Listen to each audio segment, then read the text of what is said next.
What's up, everybody? Welcome back to another episode and live stream of Let's Get Nuts here on the Ben Thomas Show on a Sunday. Thanks for coming back, guys. We have lots of fun things to talk about. Got to talk about that Jake Paul, Mike Tyson cuddle the other night that we all kind of witnessed. Well, maybe you didn't if the Netflix signal you had was janky like mine.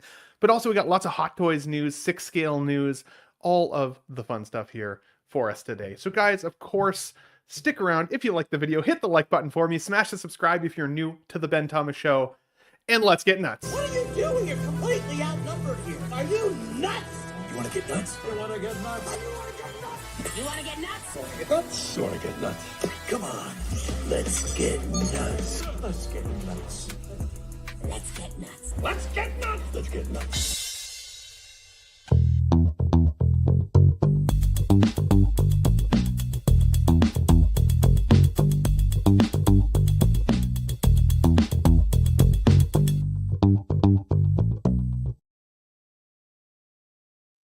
Alrighty. Welcome back. Welcome back. So I'm having some odd signal issues in my building lately. So if I do jank out a little bit, guys, let me know. Today we have a couple panelists joining us. Unfortunately, Shane could not make it, the 1-6-figure focus, so we will get him back on a future show, of course.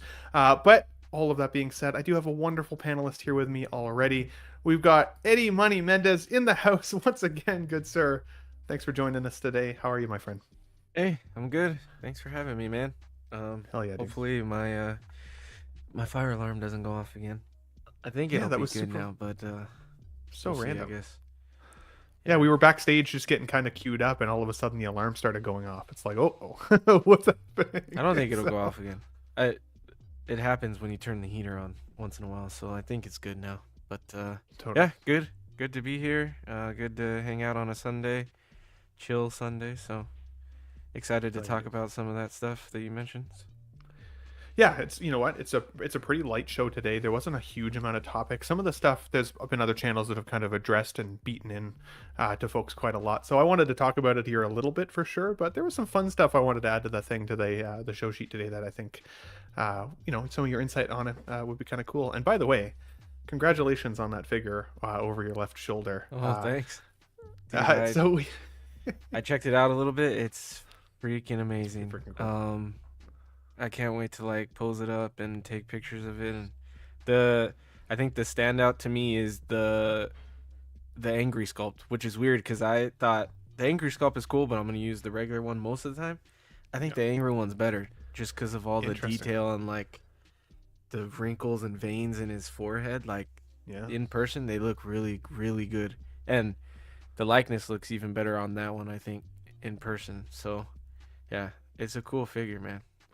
I'm excited to see some of your photos. Are you going to try and get a few before Tuesday show, collecting weekly? Yeah, hopefully after this stream, actually, I might pose it up and take some pictures. We're doing our Christmas decorating tonight, and I'm also doing a Geo stream later, so in between, I might have a couple hours to check it out. Got a lot on the go, dude. It's funny. So on Collecting Weekly, Eddie and I are on there as guests quite often. And Zach always has a show sheet chat, basically. And today I was being a bit sassy because Eddie posted in there that was his new this week. And I was like, I still don't have my in-art Batman. Fuck this hobby. That sucks, man. So it's like, but the way she goes, right? Yeah, it's hit or miss. I don't. Well, it does suck that you don't have the Batman, and it is long. That's a longer one. I would just say I got lucky these last two ones. I don't know. I was luck of the draw because even like Superman just released, and I feel like I got it quick. So really quick, actually. Hopefully they get that fast with all of their releases everywhere. You know. Was that through Kit, if you don't mind me asking, or was it? Yeah, Kit, and Aragorn was fast too. That was KG Hobby, but I think going forward, I think I'll order all in art from Kit. But yeah. Okay, well, cool. Yeah, mine's from Kit as well, but I'm in Canada, so I mean, again, one of those things. I also got the standard edition Batman that had just a sculpted hair on the Bruce sculpt. Oh, okay. So I think that they were prioritizing the premium ones first, and like some of those rooted ones first before they got to that standard. Who knows? But it's on the way. It should be here this week. Cross my fingers. I've also got Jordy LaForge coming this weekend, or this week from Exo6 to put with Data. So I'm excited about that one. Lots on the go. And I got Real quick, I got the invoice for that So Toys Witcher too, so that's Hell cool. yeah. I'll get that Hell soon. yeah. Geralt of Rivia. What a Yeah. great figure. I need to get a Geralt in my collection, but that's the one that has the Cavill likeness, right? If I'm not mistaken. Yeah, Like from the show. from the third Netflix show. season with the armor. Which I haven't actually seen the third season. I got kind of off of it on like midway through the second season, and I didn't get back to it. And now it's been so long since I watched the first half that I'm like, now I almost have to rewatch that whole second half. But I loved the first two seasons. Yeah. Yeah.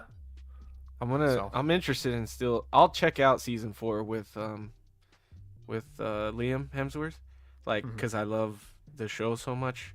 I am very disappointed, but like, season 1, 2, and 3 were great to me. I think season 2 is the best, but 3 is still good, and yeah, I still love that show, man. So Gotta check it out. The Witcher Wild Hunt, the third game on PlayStation, was one of my favorite games of all time, and I have seen that they're looking at doing a Witcher 4 now.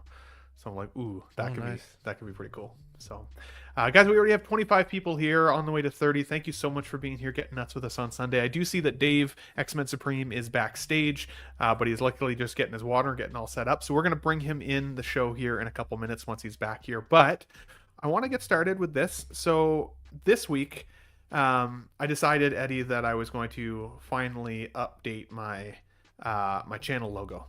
As most of you guys know, the whole nut theme for me is really stuck in terms of branding for the Ben Thomas Show.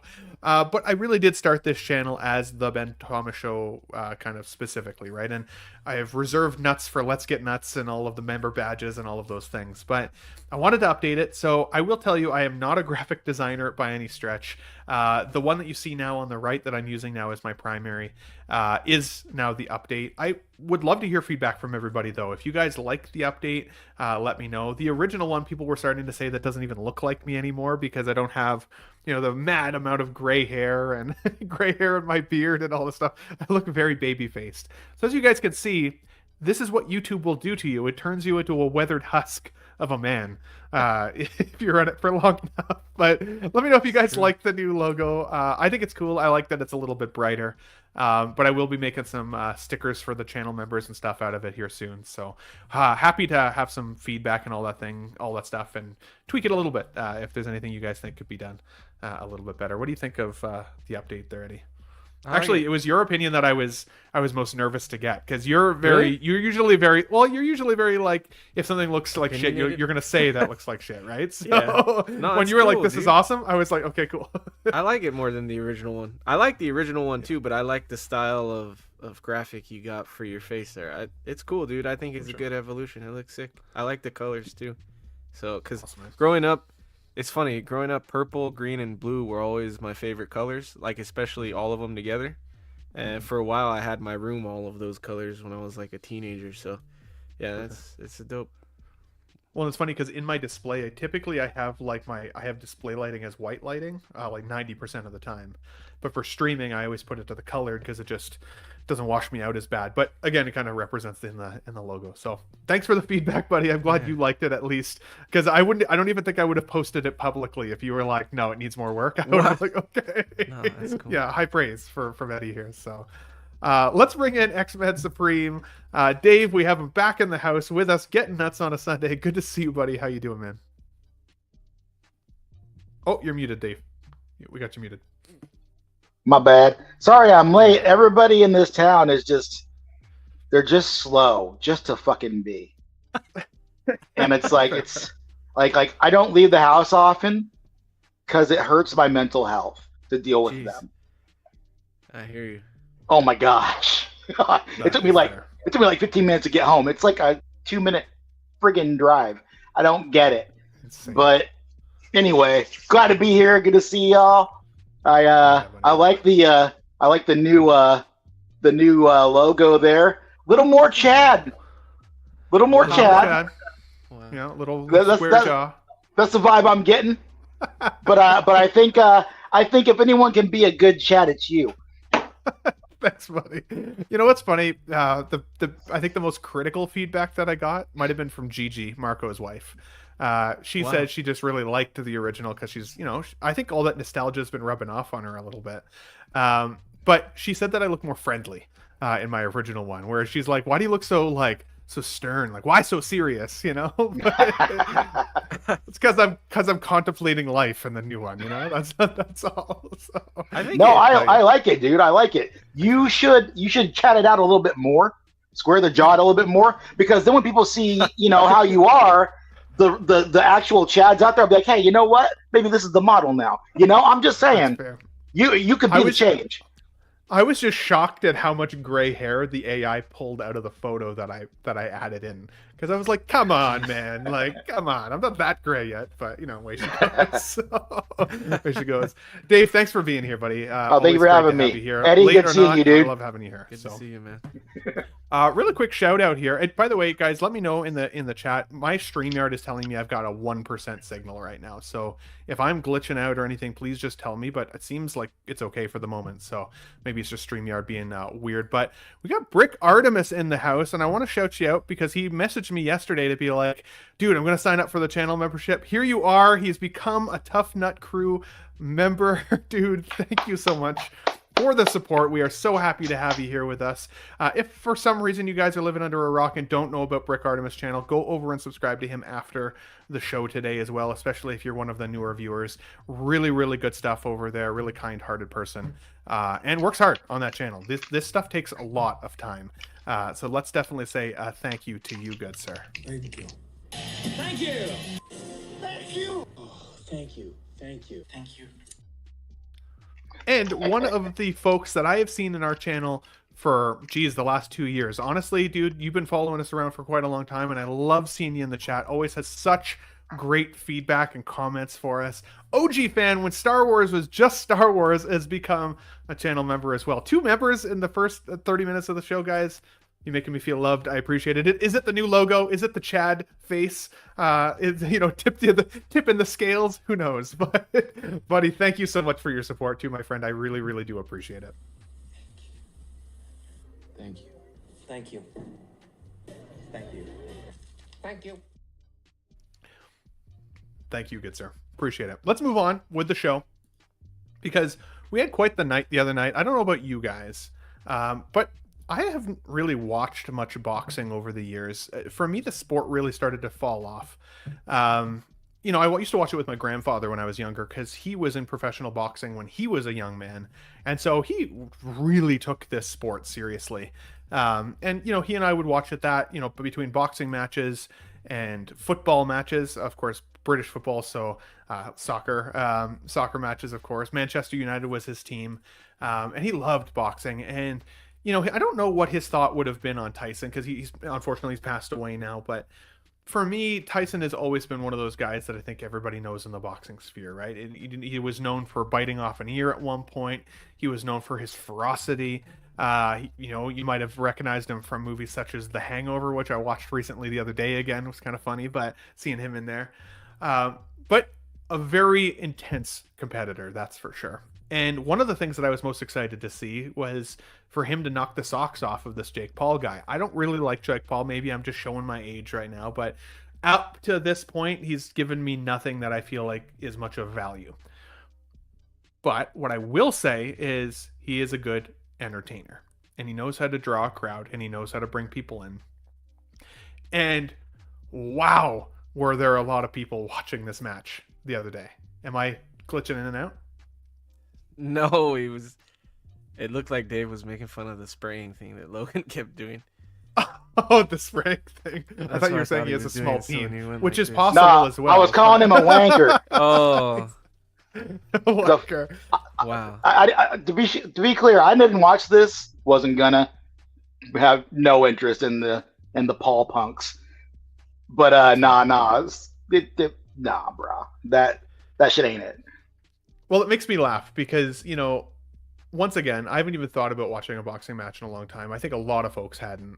And yet everybody seemed to tune into this, especially if you had a Netflix subscription. Now, one of the things that was such a pain in the ass, which is why I posted this 99 percentile Simpsons clip of Mike Tyson fighting, is because most of the fight for me looked exactly like that first screenshot. Like, it was really, really rough.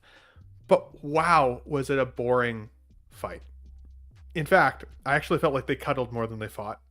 There was obviously some respect there between the gentlemen, which I think is appreciated. But they kept saying that this was like such a great night for boxing. And to me, this felt like this was like the death of boxing. Because I thought the competitors earlier in the night, specifically the female boxers, they showed some intensity and ferocity in their fight that I thought was unmatched for the rest of the night. They were the best fight by far of the night.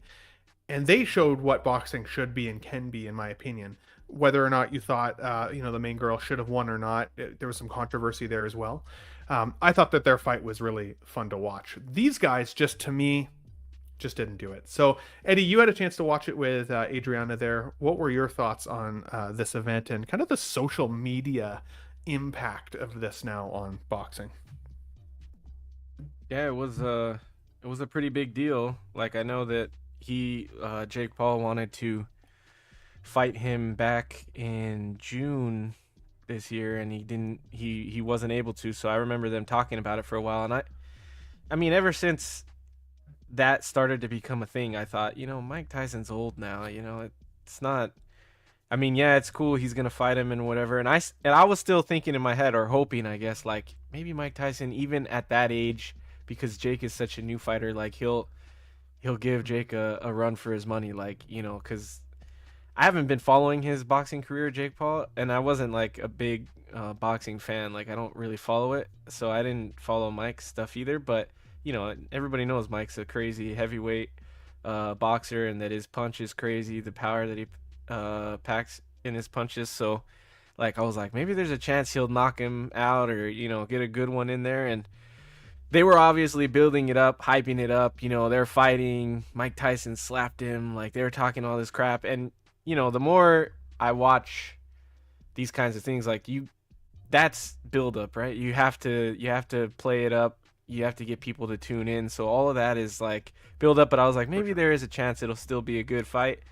But yeah, once it started, I was like, oh man, that's pretty lame. Like, you could instantly tell after the first 2 rounds, like, Mike was done, like tired, like twitchy. Like, I was like, dude, this guy doesn't even, like, it feels like he doesn't even stand up right, So I'm like, kind of sucks. But I thought all 3 of the pre-fights, the undercard fights, were sick. I know a lot of people were talking about the female one, and like, yeah, that was a good fight, but I thought all of them were pretty good. I thought they were all like, I don't watch boxing very often, and when I do, it's usually, I feel like it's usually more about the sport itself and like the points and playing the game and like, round by round doing what you have to do to get the points and to win that round, rather than it's like an actual like grudge match anymore and like a battle. And I feel like all 3 of those undercard fights were like a battle. Like, hell yeah. They were both like busted up. Both fighters had like a busted up face. Like, they were going at it. It reminded me of like what you see on a movie boxing fight, like Rocky, dude. Like, they were going crazy, and I thought those were all super interesting and fun to watch. And then, yeah, the buffering sucked. I kept thinking, wow, is this my TV? Like, I was like, is it us? Maybe it's our signal, like, that it keeps. And one of the funniest moments, it was showing the weigh-in with Jake and Mike Tyson, and it was showing Mike's weigh-in, and in Mike's weigh-in, he's wearing Speedos, and it buffered right on his crotch, dude, and it was like spinning on his crotch. I was like, wow, this is a great time to freaking load right now. So, but one of the funny things that I wanted to mention, when you said Hangover, did you catch Jake's walk-in music? Was Phil Collins. The song from The Hangover that when Mike Tyson punches out. And I was like, that's amazing that he picked that as his walk-in song, dude. I didn't even put those 2 together. That's hilarious. Yeah. I was dying, dude. I was dying. I couldn't stop laughing. And then, like I said, his brother Logan kept spraying like that body spray shit, everything around him. I was like, what the heck is this guy doing? Like, everything they do is a sales pitch. Like, they're selling their body spray, they're selling Prime, they're selling whatever. But it was entertaining, it was a cool thing to do. I wouldn't have watched it if it wasn't on Netflix. So we had a good time. We had pizza and stuff. So Yeah, I don't think I would have paid to watch it either, to Yeah. be fully honest. Same boat. I do think the whole Netflix system seems really busted though. Like if that many Yeah. people can't watch a live event, then they shouldn't host it unless they get that technology figured out. And I'm sure it didn't help that everybody that was watching it, like me, I was watching it by myself, but I'm like, okay, it's not working on my TV. So then I'm pulling it up on my phone. And I'm like, okay, maybe not on the phone. So I'm pulling it up on the computer. So me in one apartment has 3 different devices trying to log in to try and watch this stupid fight. And I'm like, what the hell is happening? So I can just imagine the chaos like bar scenes would have had, where people showing up, getting drunk, and ready to watch the fight on the big screens. And they're buffering, thinking that the bar internet is wonky, right? Like, can you imagine the chaos some of those places must have experienced? Yeah, that So- would have sucked. Because But I don't know if with me, I was able to just click out of Netflix and click back in, and it would be Yeah. going again. Every time it buffered, I would just click out and go back in, and it was going again. We were probably a couple minutes or seconds behind live, but I didn't care anyway, so that would fix it immediately. But I could imagine being in like a sports bar or something, and they have to exit out of it every time and then go back in. That would suck. For sure. Tyson did put up a tweet, I guess, on X now, I think it's what it's called, that this is one of those situations when you lost, but you still won. I'm grateful for last night. No regrets to get in the ring one last time. I almost died in June. Had 8 blood transfusions, lost half of my blood and 25 pounds in the hospital, and had to fight to get healthy to fight, so I won. To have my children see me stand toe-to-toe and finish 8 rounds with a talented fighter half my age in front of a packed Dallas Cowboys stadium is an experience that no man has the right to ask for. Thank you. And so I thought that was interesting context because I did know that they had delayed the fight due to some medical concerns, but then they never really came out to say what those were. I did think his leg looked really messed up. Like he was walking around like a 70-year-old, and like he's what, 58? So he's not a young man necessarily anymore, but I know some pretty athletic 58-year-olds that don't look like they're 70 when walking around. Now, to Tyson's credit, David, I can go to you here on this one. To Tyson's credit, he's been beaten up his entire life. That's what he made his professional career on. So when you beat the hell out of your body for your entire life, it makes sense that you start to look older and move slower no matter what health condition you're in by the end of it. Dave, I know you said you didn't tune in. Was it because of your dislike for Jake Paul, just not a boxing fan, or is there anything that could bring you back to something like boxing down the line? What would get you your juices going? The older I get, the more throughout my day I find instances where I think to myself, the meteor can hit now. And Yep. This is an example. like these Paul fucks, they are the personification of what's wrong with everything. They just are. I really just don't have anything good to say about it. I don't. I've seen enough. You can have me now. You can have me. It's This planet is no longer for X-Men Supreme. yeah. It's just yeah. What are we doing? What are we doing here? What's going on? Absolutely. Yeah, There was one disrespectful moment that I thought was in the whole night, and I will say it was at the end of the fight. Jake Paul just had his hand risen by the referee as like a winner, and his brother, knocked his hat off, which I thought was a little disrespectful. But then Tyson turned to the cameras and kind of said, or like the camera guy was asking like, oh, would you do any more fighting? Is this your last round? Blah blah blah. And he's like, kind of made the like subtle, I think, joke of being like, oh yeah, maybe I'll fight Logan Paul next. And Logan's response was, motherfucker, I'll kill you. And I was like, man, you could have just been like, oh yeah, we'll see how it goes, Mike, or anything like that. Like, he was just such a cocky, shitty answer that I was like, dude, that just shows how disrespectful these boys actually are. But that was maybe that was a me thing. I just thought it was disrespectful as hell. So No, just to be honest, pieces of shit all around. Just pieces I of hope that this person stinky ass green vomit shit.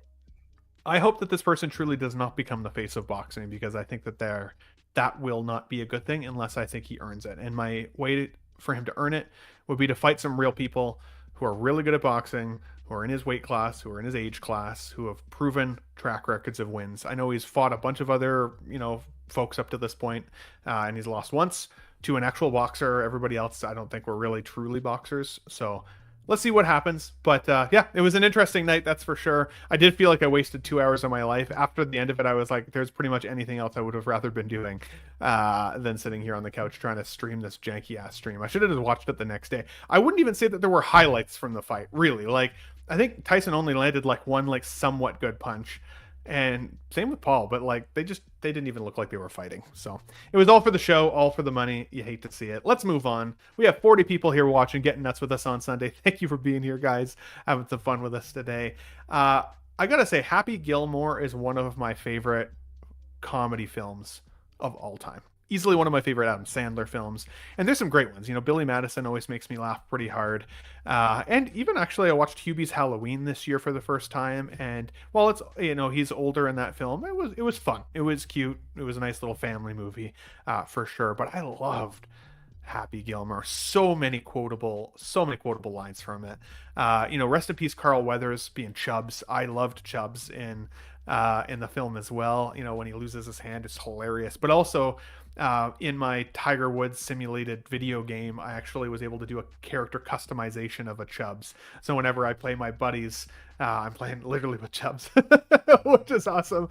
So fun. But Happy Gilmore 2, we're getting some first looks. Looks like Ben Stiller's going to be in there as well. Some of the cast are returning from the previous film as well. Very excited about it. Eddie, I was curious, what would you say is your number one Adam Sandler film? And is Happy Gilmore 2 something you'd be excited for? Or do you think they should leave the awesomeness of that first one by itself? What are your thoughts? I'm excited for it. I don't know that I have any like opinions about it. It's because like Happy Gilmore is amazing. So if he can add a second one that just adds humor to it and, you know, adds more to the story, that's cool. Somewhat skeptical with these like sequels to great things, like if they really bring anything to the story anymore, like because, you know, like for instance with Coming to America 2, I didn't care for that movie at all. Like I didn't even enjoy it a little bit. So like that's like the thing with those kind of things is like hopefully it can still be funny and bring something to it. And it does look Ben Stiller looks funny as hell and that's one of the funniest characters in Happy Gilmore. So as to which one's my favorite, oh yeah, because he's in the old age facility, isn't he? With yeah, he's the I at first forgot he was in it, which is hilarious. Dude. Yeah. Yeah. Oh, your fingers hurt. Yeah, exactly, dude. Yeah. Oh my god, it's so funny. Which is fun. I shouldn't forget that because one of my opening credits for the Ben Thomas Show has him being like, "Oh, hi there," you know, when he's walking into the room, like being all sweet, like before Adam Sandler was. I don't even remember why I forgot he was in that, but that's amazing. That's amazing. I don't know, dude. Picking my favorite Adam Sandler movie is tough. So many ones. Big Daddy is up there. I love that movie so much. I don't know. I'm on the spot with that one, but Big Daddy was the first one that came to my mind. They're all really good, dude. Maybe Big Daddy. Or I pulled this another one that's really good that people don't mention a lot is Mr. Deeds. That's a freaking funny movie, dude. So hell yeah. Yeah, I don't know. They're all really good. I used to watch. My mom was a big Adam Sandler fan, so I used to watch all of those growing up. Yeah, I pulled this comment up from Brick Artemis because he said he loves Click. That's actually one of my favorite movies of all time. Too. I love that movie, and honestly, oh my god, I'm a bit of a sap, but every time I watch that movie, I still cry at the end, even though I know what happens and I know the outcome. When he's like dying in the like the hospital roadway and it's raining and he says to his son, you know, family comes first. After the whole message of that movie is that he's, you know, this workaholic dad who puts his family second so he can get ahead in his career, right? And he's able to kind of fast forward through his life.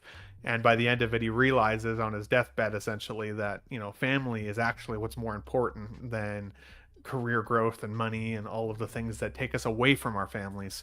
I always loved that message. I thought it was beautiful and it tears me up every freaking time. And also, Kate Beckinsale is one of my celebrity crushes and always will be. She's amazing. X-Men Supreme, what about you, good sir? What are your thoughts on a Happy Gilmore 2? Do you have any standout, what's Adam Sandler films, or are you maybe not an Adam Sandler fan? I don't even know. Where are you? Oh no, I was. This whole era of Adam Sandler and all the SNL guys movies. Like I was a teenager when that was happening, and that was just such a ridiculous time. That's already a ridiculous time in anybody's life. But to have that time in your life when these movies are happening, oh man, like it's hard to pick a favorite because they're all just there. You know, they're like they're all this was the personality of the American teenager in the 90s were these movies, right? So it's hard to choose one. I probably Billy Madison. If I had to, probably that one. Mostly because Sonya Blade was dressed like a beer wench, and you can't not love that. But Sonya Blade, I love it. But yeah, dude, I think it's fun that they're gonna do this. It's gonna be interesting to see how they do it. You know, because I don't think anyone's going into this expecting like grand cinema. And they shouldn't. No, it's supposed to be. No, it's absolutely supposed to be ridiculous. Yeah, it's gonna be a stupid fun time, and that's what it should be. I feel like that's where juxtaposing this to like the last Indiana Jones movie, for instance. Yeah. Right. Like that was a movie that like a lot of people had a lot of things to say about it. And in my mind, it was an Indiana Jones movie. It was Indiana Jones doing Indiana Jones stuff. And I was like, hey, this is what I expected. This is what I wanted. This is what I got. Sure. This is great. So I feel like, as long as we're not trying to be hypercritical like we tend to be with everything, except for the Jake Pauls of the world, they deserve all the criticism. But this right here, I think this is going to be a really fun outing. Something nice to go and watch. Maybe a little bit of nostalgia. Hopefully they're not trying to do too much. If they can keep the tone of that movie, which will be interesting in today's climate, but they should. True. He should be a bitter old guy who is from that time, who is pissed off about what everybody's doing today and how sensitive everybody is and all that. If they can do that, I would be so in love with this movie. That's where people my age are living right now. Like, fuck you fucking kids and your fucking bullshit. You know what? Go climb on the monkey bars and fall on your head 6 times. That's how we got through childhood, all right? Give me this soft bullshit. This explains a lot from Dave, to be honest. Gluten! Oh my god! Hey, I can't eat gluten, okay? It's not a choice. You know what? We ate the bread, okay? We ate the fucking bread. Because there were starving kids in India who didn't get to, all right? All right, Dave's now canceled from Let's Get Nuts. You hate to see it. You were fine until you made fun of gluten. No, that's it. That's all. You're all over.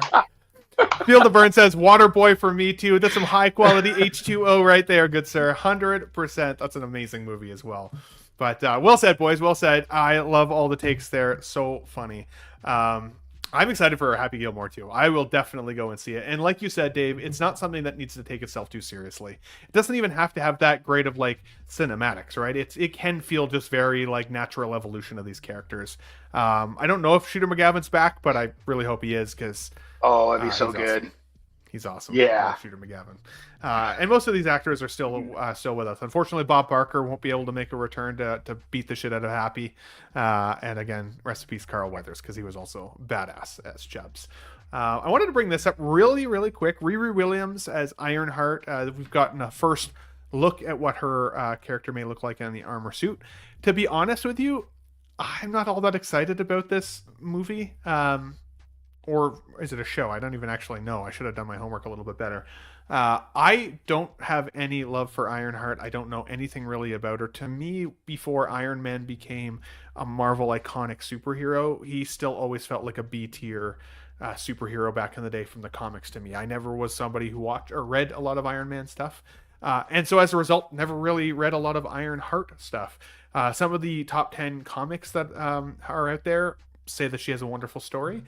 To be honest, I think that she didn't have a great first outing with Wakanda Forever, but they didn't give her a lot to do, and they kind of just skipped over her a little bit. I almost wish they'd left her out of the story to be able to introduce her more for the first time in her own story, if she was going to have that much of an impact. But I wanted to show it because we're also figure collectors, of course, and there's a lot of Iron Man collectors, as we know. I will not be surprised if we at least see an Ironheart figure from this. For sure. But do you guys have any take on this specifically in terms of Ironheart? Because I got one more in entertainment news before we say hi to everybody. But yeah, Eddie, any thoughts on this? It's a take it or leave it thing for me. She was funny in Wakanda Forever. I like Wakanda Forever. It's one of the ones I enjoy from post Infinity War or Endgame stuff. So I'm not like excited for it. I'm not mad at it. If it's cool, that'll be cool, you know? Yeah. It sucks because, there used to be a time where like anything Marvel would come up and it's like, oh my God, yes, can't wait. And now I feel like there's so many Marvel shows and movies and stuff that we're all kind of like, meh, we'll see. Could be good, could be bad, it's hard to know. I honestly was not excited for the new TV show. Agatha? Not Wanda Maximoff. Agatha, thank you. I wasn't very excited for that, but then I've heard it was really good. So now I'm like, well, shit, now I got to watch it. It is really good. It is actually really good, yeah. Okay. It is some cool shit there. Not very surprising to me. What are your thoughts on Ironheart? Is this something that you'd be excited to see in a little bit more fleshed out? It's funny because like it's Marvel, it's MCU, so of course I'm going to watch it. A lot of people,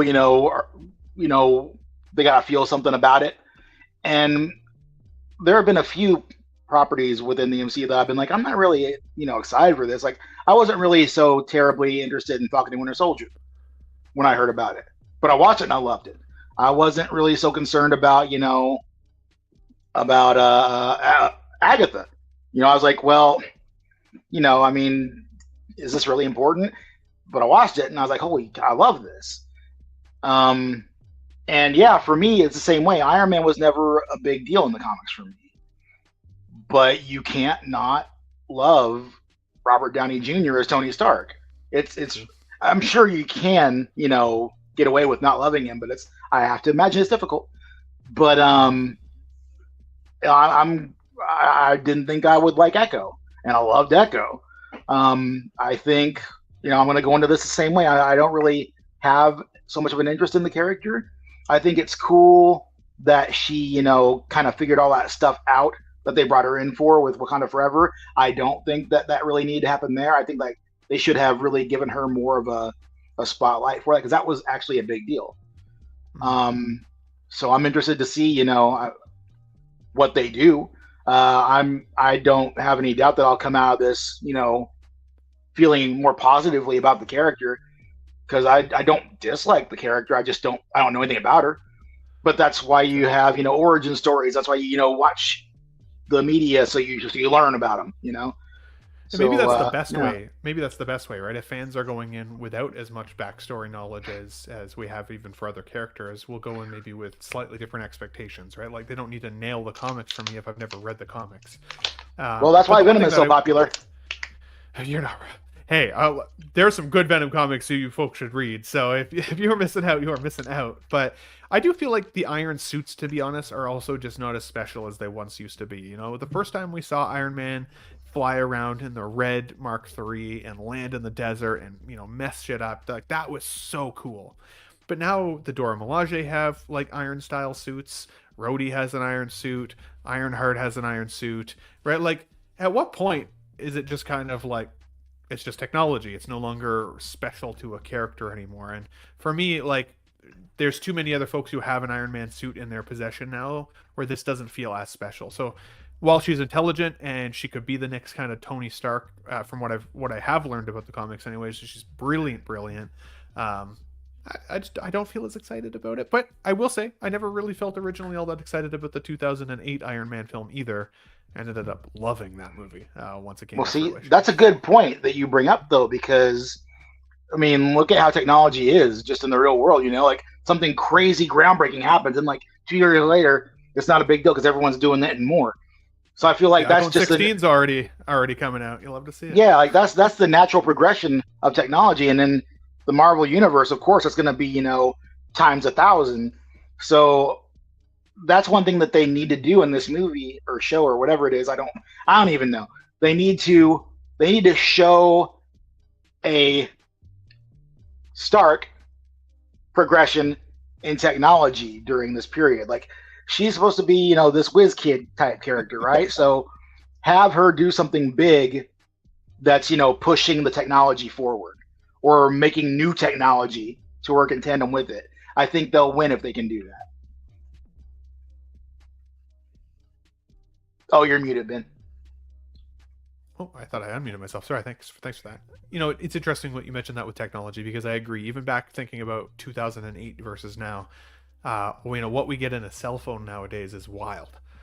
So seeing it in a movie, it's no longer all that exciting. It just feels like part of life. Whereas, I still have a little collection baggie of all my old cell phones from over time. Right back to when a cell phone literally was just a cell phone. And then I have a phone that had like one of the first cameras in it. And it was like a 1 megapixel camera that like you can't see any photos on it. It's wildly horrible. But now, I mean, your phone is literally everything. It's everything. And I do my whole job with it. Like it's insane, right? So it's interesting when it comes to the technology piece, but I will give it a credit. I will give it a try. I definitely want to go and watch Agatha now, especially if you've given it some praise, X-Men. That actually makes me more interested. It's really good. I've heard good things, so I got to check that out. But guys, let us know in the comments down below if you're watching on replay. Are you excited to see Ironheart back again? Or are you kind of like me? You're not sure. Maybe you're just willing to give it a meh until you have an opportunity to see it. I'd love to hear from you guys in the comments down below. But let's move on to this, shall we? Eddie, I was curious for you on this one. For me, I've been playing Tomb Raider video games for about as long as I've been alive. Way back in the day when they were the classic ones on the original system on the computer, and then into the PlayStation world. I loved them back in the day. I absolutely loved, originally anyways, Angelina Jolie's representation of Lara Croft. And then I've really liked the last 2 PlayStation 4 video games that came out for Tomb Raider as well. They were really fun. Really liked the actress who did the voiceover for that character. She was just an absolute badass. And it's been a while otherwise since we had a Lara Croft. And, we did see another Nathan Drake not that long ago in Tom Holland's representation, and I've really, really freaking disliked that movie. I'm not going to lie. To me, he did not represent the Nathan Drake that I know. I really still think Nathan Fillion should have been Nathan Drake in real life. He just looks like him. Not to say you need to look like the character to be a good actor, but I just didn't feel like Tom Holland did it for me as that role. And I like Tom Holland as an actor.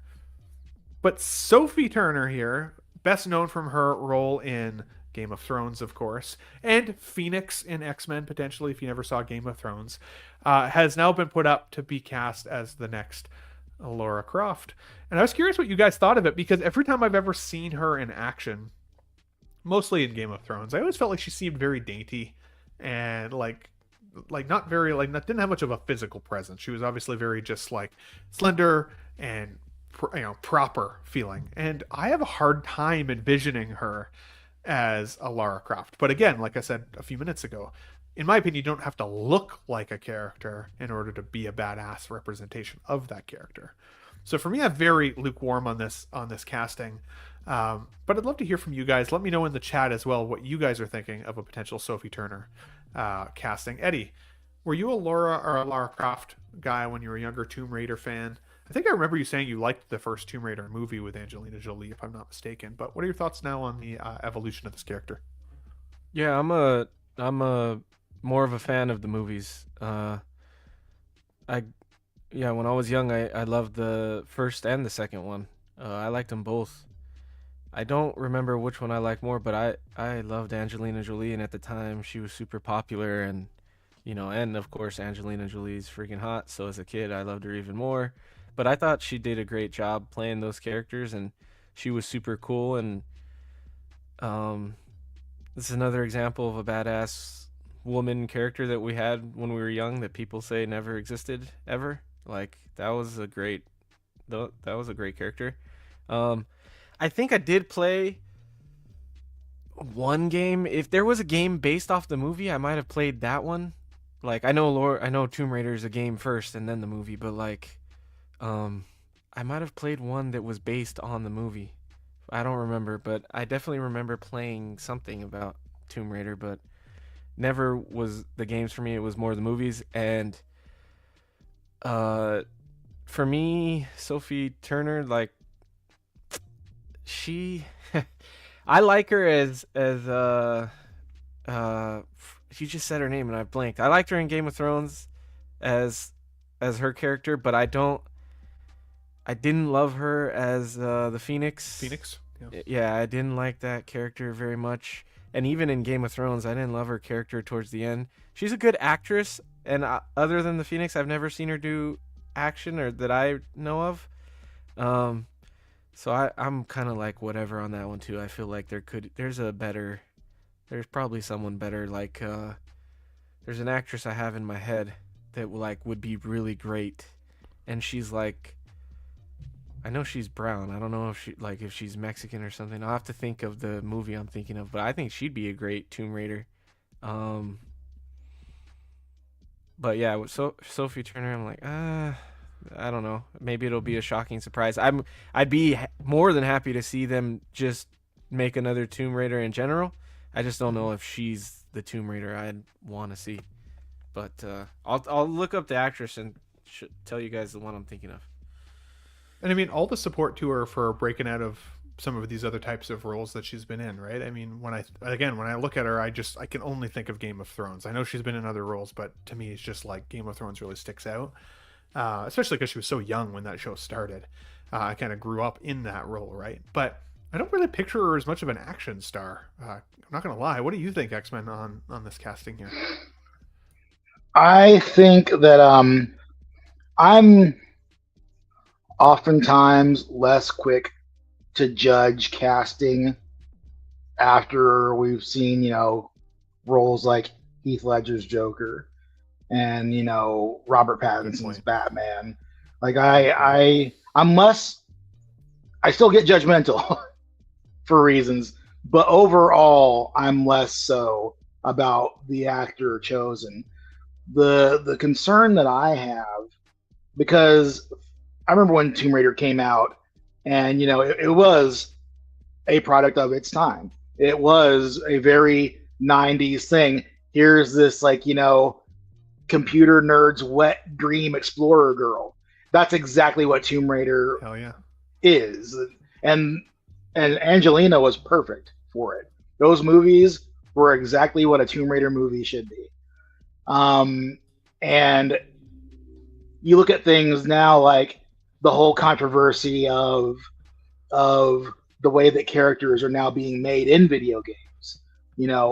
There is much less sexualization going on, which, hey, that's not a bad thing. But let's make, everybody a little bit more normal looking, to say not as good looking. Normal people can look good too. I'm going to say it.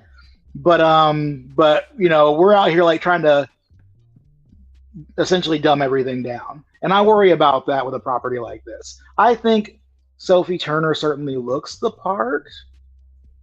Question mark.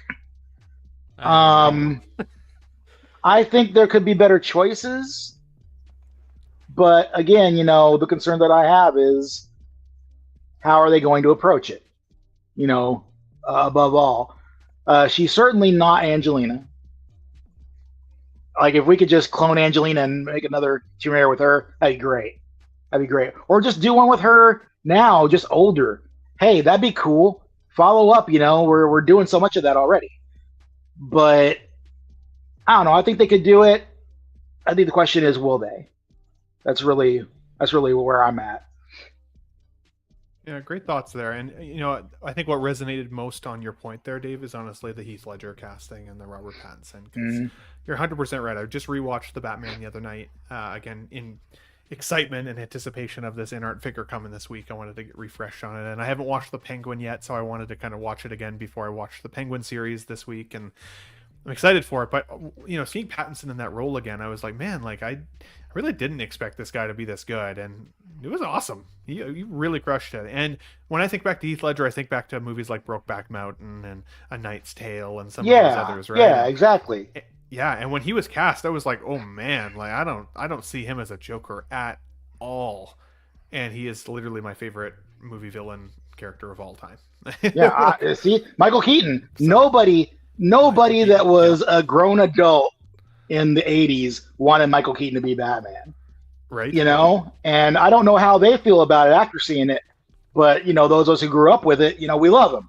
You know, that's part of it, but also, you know, hey, I think he did all right. Looking at it now versus then, I know I would have been mad about it. I would have been so mad about it.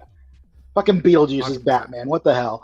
But no, you know, it's how it goes, man. They surprise people, and they become like a generational, you know, version of that character. So, well said, dude. I think well said.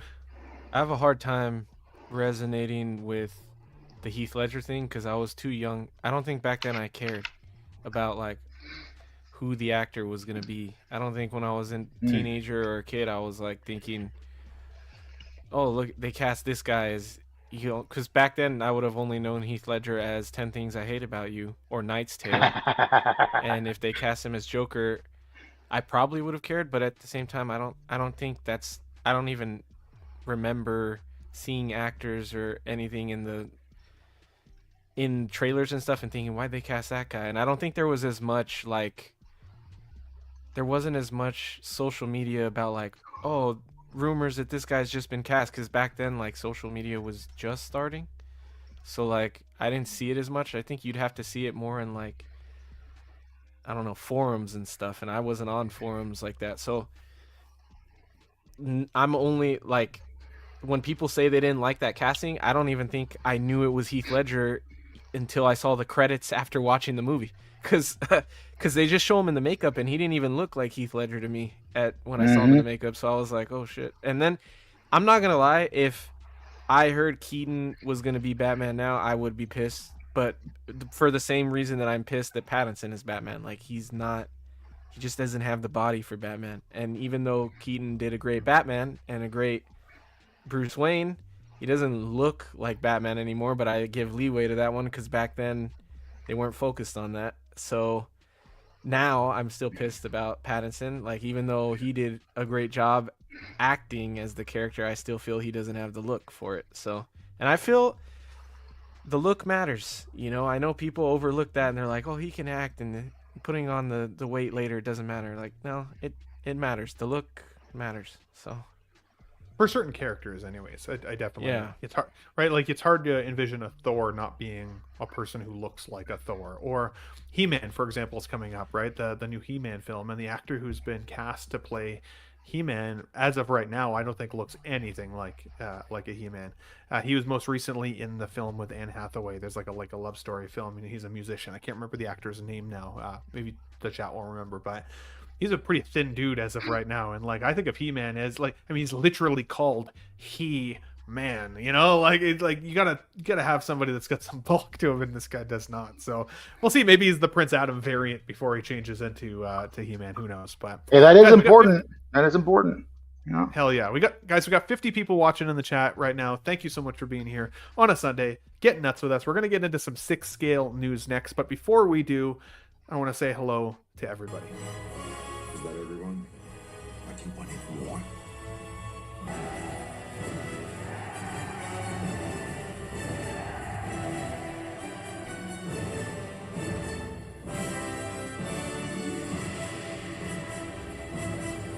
Nuts!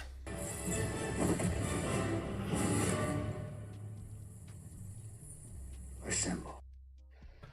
Nuts assemble. We have Valkyrie Magnus in the chat with us, channel member as well as in the show with us today. Good to see you, my friend.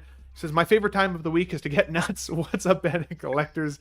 Good to see you, my friend. Definitely happy to have you here. We got one of our newest channel members here with us as well, OG fan when Star Wars was just Star Wars, saying hello to everyone, as well as one of our newest channel members, Brick Artemis, here with a what's up and nuts. He'd love to see it.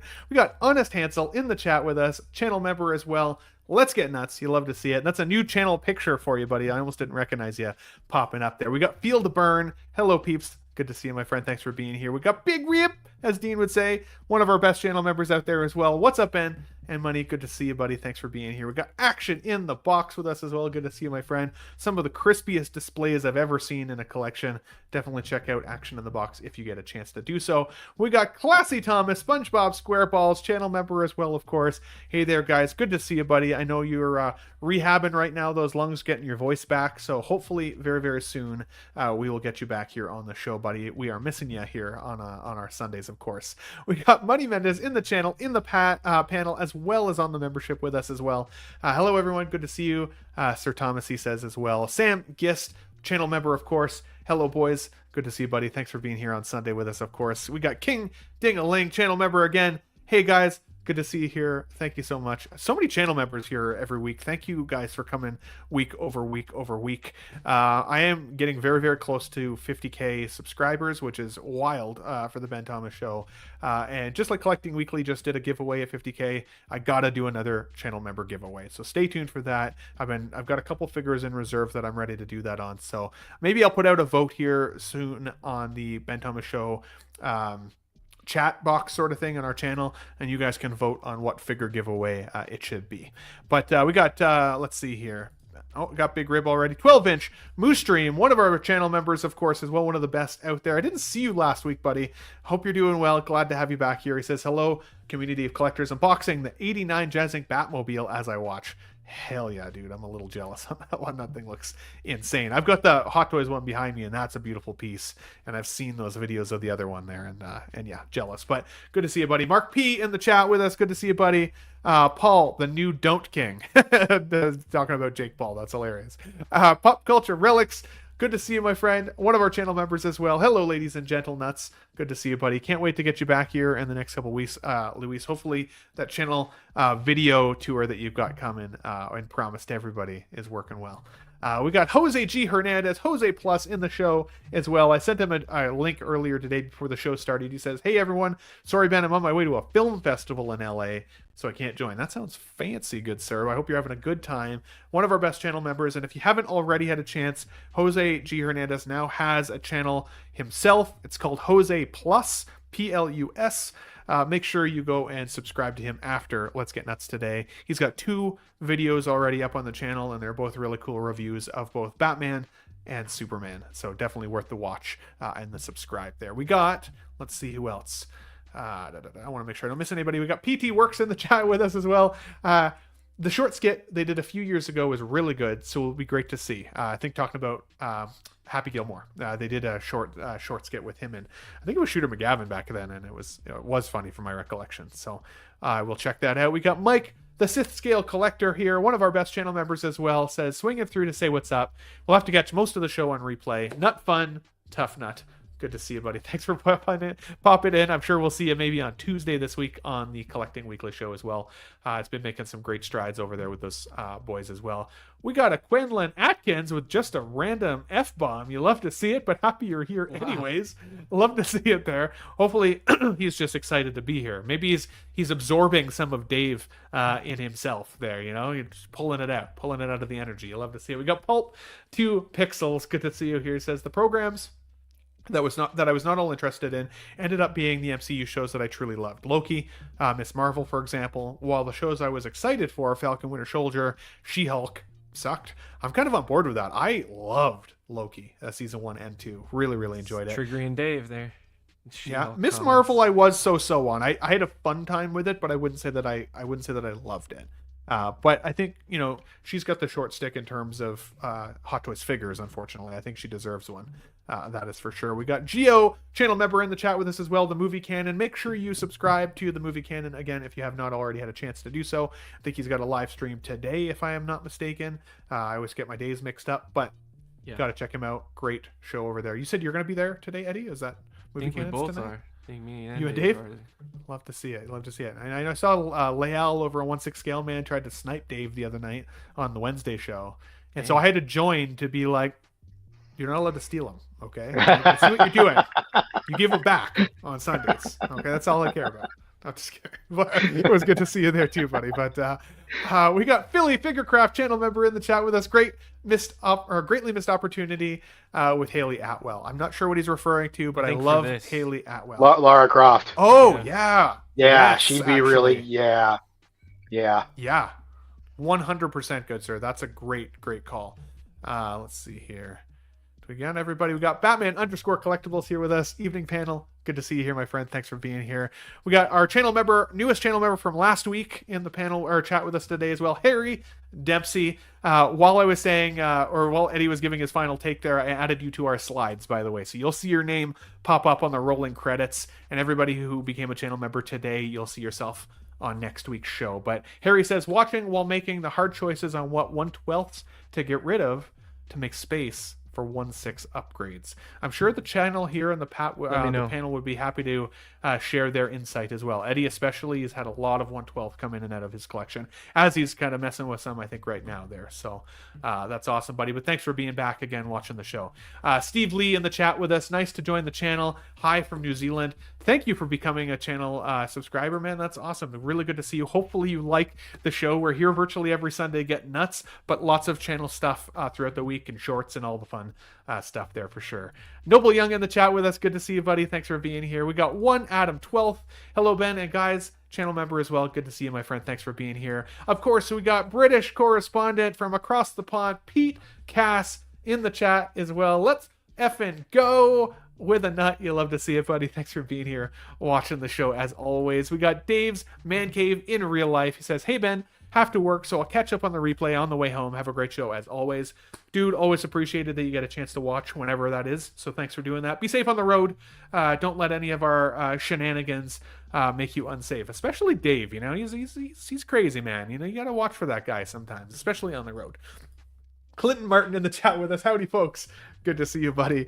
We got Liberty Customs back again. You love to see it. The show was utterly shit. You love to see it. I think probably referring to the Logan Paul show. Hopefully, if you're talking about Let's Get Nuts, you're banned. You know, what can I say? Because this show's awesome. I don't know what you're talking about. But I'm just loving you guys. Thanks for being here, buddy. We got Big Dog Pound 1 with a woo in the chat. Good to see you, my friend. Thanks for being here and saying hi to everybody else there as well. We got Keith Lee in the chat. Evening, friends. Love to see it, buddy. Good to see you here. We got Mr. AJ Green Day says 1/6 scale nuts. There are, those exist, I think, for Tyson bodies. I know some of us out there have little baggies of them. So I don't, but some folks do. So they exist. Little baggies and nut bags?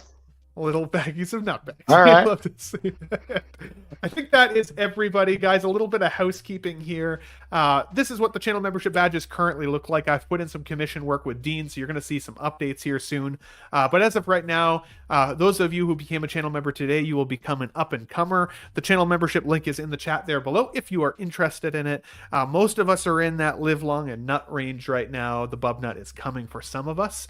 Very excited to see that. But if you guys are interested in becoming it, $1.99 per month gets you in. It gets you custom shout outs, puts you in giveaway draws when we do that at 50K here coming soon, which hopefully comes sooner than I'm expecting, but you never know. Sometimes they take a little while. I'm excited to see who wins the next one. Honest Hansel was the person in our channel membership who won the last figure, and he won the King Shark at the time. These are also our membership emojis, so if you're new today, please put some of these emojis in the chat. I always like seeing them. I still think the Nut Buster is my favorite, but smashing the nut button, you can never go wrong with that there for sure. Guys, let's get into the news. We got 60 people watching here. This week we saw what the next generation of the Black Friday free figure, if you spend a certain amount of dollars, will be. And it is, of course, Birdshit Boba. To be honest, I had a really bad experience with the Dark Trooper about, 2 weeks ago now, when that was the last free figure that was kind of available. I was like, okay, I've heard of all these, people are being like, oh, well, if you buy a $200 gift card, then you can get the free figure. Well, I tried that, didn't work. So I'm like, okay, whatever. So then I went and looked at all the stock of figures that are on Sideshow, and I picked one or two of them out that I was like, okay, maybe. Put it in my basket, didn't work. So I was like, okay, I'll put in the other figure, didn't work. And so only the figures that I didn't want were seeming to qualify for this deal. Now, I think that they must have changed some things as that deal was being rolled out, because it seemed like at first people were getting pretty much whatever they wanted, as long as they spent that certain amount of dollars. And then they either maybe ran out of stock or just stopped applying that deal entirely to it. But it didn't work for me, so I didn't get any of them, which I was disappointed by. And now, of course, we're seeing this next version. SV Prototype says the gift card trick worked for the Dark Trooper, and he got his. So I'm glad that you guys were able to do that before they shut that down, because, as I said, I was really disappointed. The only figure I almost got was the Batman Begins figure, because I still don't have that version of the suit in my Dark Knight display. But I didn't want to have to go down the route of finding a custom cowl. I don't want to go down the route of having to pay for a custom cape. I'm thinking like that's going to double the cost of that figure.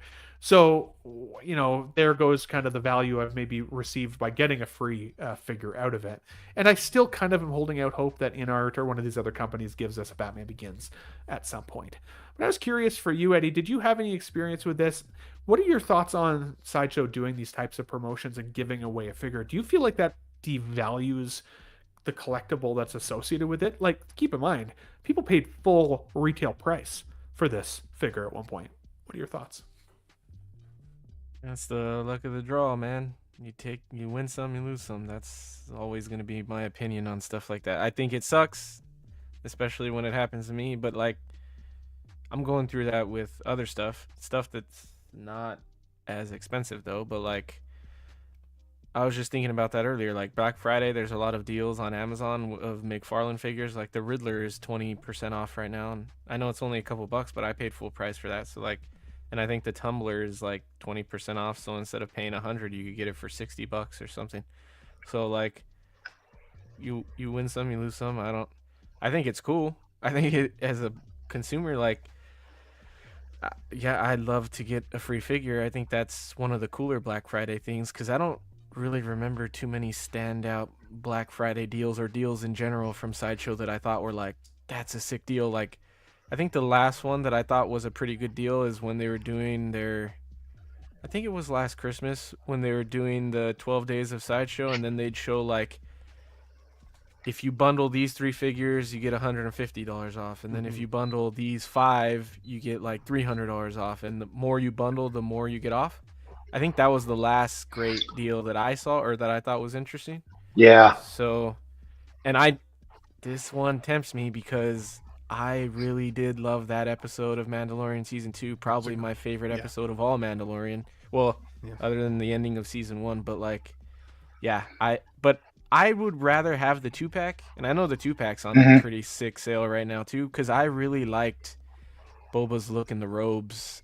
And, you know, without the helmet. And then when he got this, that look too. But I would get the 2-pack before just getting this one free. And plus, you still got to spend like $300 to get it. So, I didn't want to spend. I got other stuff that I've been paying off, like this Superman. So, I couldn't justify doing it just to get that for free right now, especially with like the holidays and stuff, you know. But it's cool. I like that idea. You know, it's amazing how, you know, I've talked about sales conditioning on the show here before and on Collecting Weekly, because, you know, oftentimes these companies are pretty smart about getting our money, right? How many of these figures have I skimmed over for months, maybe even a year, on Sideshow's availability, right? And thinking, yeah, I don't need that one, I don't want that one, don't need it, don't want it, don't need it, don't want it. Oh, a free figure? Okay, what could I buy here? What could I justify putting in the collection?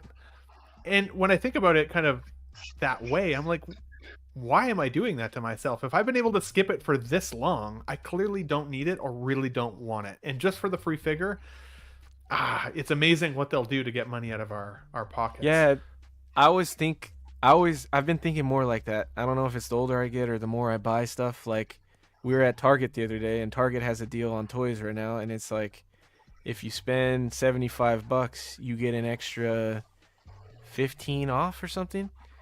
And so you save 15, but like, yeah, but now I'm just adding stuff to my cart to hit 75. So I'm spending 75 to save 15, but I would have never spent 75 in the first place. So I always think that too about stuff now. So yeah, it's, you know, it's definitely a little trigger in our mind. That's that whole, like, we're used to being sold to, like, we instantly think, oh, great deal, we got to spend the money, and that's how they get you, man. How they get you. Yeah. Sam Gift says, I've paid full price for many of Sideshow's deals, but Eddie's right. That's just part of the game. It still stings. Literally, the reason I screenshotted this particular section of Sideshow's website was because when The Mandalorian was real hot, first, second season, I paid with the exchange $570 Canadian in order to get the Mandalorian and Grogu set in. And that was right before Chrome Mando came to fruition. And now that very Mando that I have standing there, which is still a great figure, I still love it, is on here for $208 American. It's just like, oh, that hurts so bad. I spent so much money for it. And they Dave, raised what are your it thoughts at one here? point. They raised They the did. price. I know. It's insane. Yeah. Dave, what are your thoughts here, buddy, on Sideshow's craftiness? Obviously, I think every retailer right now has a Black Friday sale, so it's not that surprising. But how do you feel about it? Kind of devaluing part of our collectibles, as well as the stock availability. Like, what's usually available when these deals come up?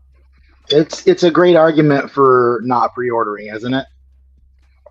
Like, because that Ahsoka right there, that was like the second figure I got in my collection when I started collecting, and I bought her when she was released, and I was like, man, I love having her, but I could have waited and spent much less and then gotten another one that I wanted free. But the thing about it is like it's only a deal if it's something you were going to get anyway, right? Like I wish, because my pre-order list is so deep already that I long for the day when a sale like this comes up and I can consider it. Because like there are a couple of things in here that I want. Like I do want that 2-pack because that was like the best Boba Fett scene ever. Yeah. Before he even got his armor back, he's wrecking those fools with a fucking gaffy stick. What the hell, dude? That was epic as hell. I would love to have that. Arguably better than most of what we saw in his actual show. Isn't it a shame? Like I get what they were going for with that too. They could have done it better, and it sucks that they didn't. But like for me, it would end up being something like, because I've always wanted Chrome Mando. That's a figure that eventually one day I will have. But there are so many other things that supersede that. And if Chrome Mando becomes, the free figure, which could be likely, as long as he's been around, maybe it'll be a different conversation. But like, yeah, I can see myself buying the 2-pack on sale, and getting the Chrome Mando if it works out that way. Yep. But like, again, it's only a deal if you were going to do it anyhow. So For sure. yeah, it's they're smart with it. They got people thinking, hey, I could use a free, Dark Trooper or whichever one, and hey, it's free figures are nice, but also I even thought I was being smart because I was like, maybe I'll try to do like 2 Dark Troopers, right? I'll buy a Dark Trooper and get a Dark Trooper for free, so like 2 for the price of 1, and even that didn't work for me. And I was just like, okay, screw it. Like, yeah, like, it didn't make sense. So yeah, I had such a bad experience with that piece. And you both mentioned that it's only a deal if you wanted it to begin with. I had always been kind of tentative about being on the fence about the Carnage figure, and I was on Pop Culture, their website. That's a hard thing for me to say for some reason. I think the British starts to come out of me. I was on their website not that long ago, and they had their Carnage on for like half price. It was like $280 or something wild, and I was like, "Holy crap!" But that then is the place for deals.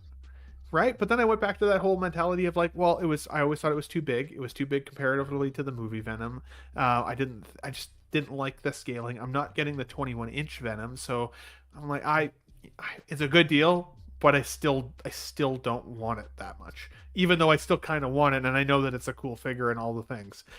Collecting for the sake of collecting, I gotta stop doing that because I am starting to overstuff my collection lately, and it is getting to the point where everything that comes in, I'm like, okay, what has to move? And I don't like that feeling. Like I want to have a relatively static collection, not something that I always have to kind of flip and turn constantly. Liberty Custom says, you should have called their customer service. Bad experiences on you, Ben. Yeah, you know what? You're not wrong. I think it goes back to really didn't necessarily need it. None of the things on there I felt like it was worth fighting for or my time for. My time is worth more than the shitty amount of deal that I was going to get. And if they want my money, make it easier. If they don't, then then don't. Like, like I moved on. So I see what you're saying though, but yeah, didn't. Let me ask you a question, Ben. 100%. Do you have any figures in your collection currently that, like, okay, say there's a figure that you like that's in your collection. Maybe it's one of the lower tier characters for you. Yeah. But you really love the figure and you're glad that you have it. Are there any in your collection that you have that if you didn't buy when you bought it and it was still available now, whether on sale or not, would you buy it now? And adding on to that, is that a figure that you would even want to sell? So sorry, say that So- piece again. So say you're making you got a figure that, like, you're looking to make room, right? Yeah. And you got a figure that you think, if you hadn't bought it when you bought it, you wouldn't buy it now, today, but you still don't want to get rid of it. War Machine Mark 1 reissue. Okay. Yeah, great figure. I love the roadie likeness on there. I bought it when I was in Texas visiting the boys for OxCon, and I really just wanted to come home with a Hot Toys figure from that like collector con event. But when we went into the store there in Texas, I didn't really see anything on the shelf that I truly loved all that much. And so that was the one figure I was like, well, I only have one Iron Man in the collection. A War Machine could be really cool paired with it. I'll get that figure. Brought it home. It's a beautiful figure, don't get me wrong. But in terms of space saver, it's the one figure in the collection that I'm kind of like, maybe that one moves on next. But then at the same time, Dave, I keep going back to it to be like, oh, but I like Rhodey. I like that armor set. If it was on sale, I might have now bought it again to put it in the collection, right? So I think that's the one that I've been looking at most consistently to be like, you're next if I truly need space. But yeah, did that answer your question? Yeah. Oh yeah. No, I have like probably 10 figures that are just like that. Like Kate Bishop, I love this figure, and I love the character. If I hadn't bought her when she came out, and I didn't have her right now, I wouldn't even be thinking about buying her. But Sure. she's great, and I can't see myself moving her out. Like, I can't see myself selling her or anything because I just TVA love her. Loki. The TVA Loki is also one of my favorite figures now, and I got that figure before the end of season 2 happened. And then when season 2 happened, I was so happy I had it, and I actually ended up moving on my Endgame Loki because I didn't feel like I needed 2 Lokis in the display. And I had always thought that like the most iconic version of Loki was the Endgame look, which I still think is a beautiful look, and with the helmet on that figure is badass. But just his arc through the TVA and Loki season 1 and 2, him in the TVA outfit and like his evolution into God Loki, I thought was awesome. And so for me, that figure is one of those as well. And I freaking love it. And he's just a guy in a suit. Like really, I mean, That figure is phenomenal. He's awesome. That figure is awesome. so great. That's my only Loki, and I'm okay with that. Yeah. Yeah, I didn't pre-order the God Loki because I'm like, this one's got it for me now. So great discussion, guys. Great discussion. Let us know, guys, in the chat below, what are your thoughts on the sales here? Is this something you get excited for every year, or are you like, oh god, what one of my figures is going to feel devalued now? It's a bit of a sour / happy taste depending on how you look at it. Let's move on. This one we'll keep it pretty brief. There were some product updates on Savage Press here recently, and so some of those, of course, being sharper teeth within the updated paint applications, and then additional wrapped straps for what does that say? The Machino arm? Machino? Left arm? The mechanical left arm. Let's just call it that. You know what? This is not a character for me. I just don't love the Clone Wars. I have tried. And I know that that's like sacrilegious. Like half of you out there are probably going to unsubscribe as I say it literally out loud. For me, I actually only put this on the show sheet today because I knew Eddie's on the show today, and I know that you enjoyed Clone Wars quite a bit. Were you excited about this update there, Eddie, for Savage? Yeah. Let me look at this really quick again. So the updated of the paint application and the update on the straps. So I think it's cool.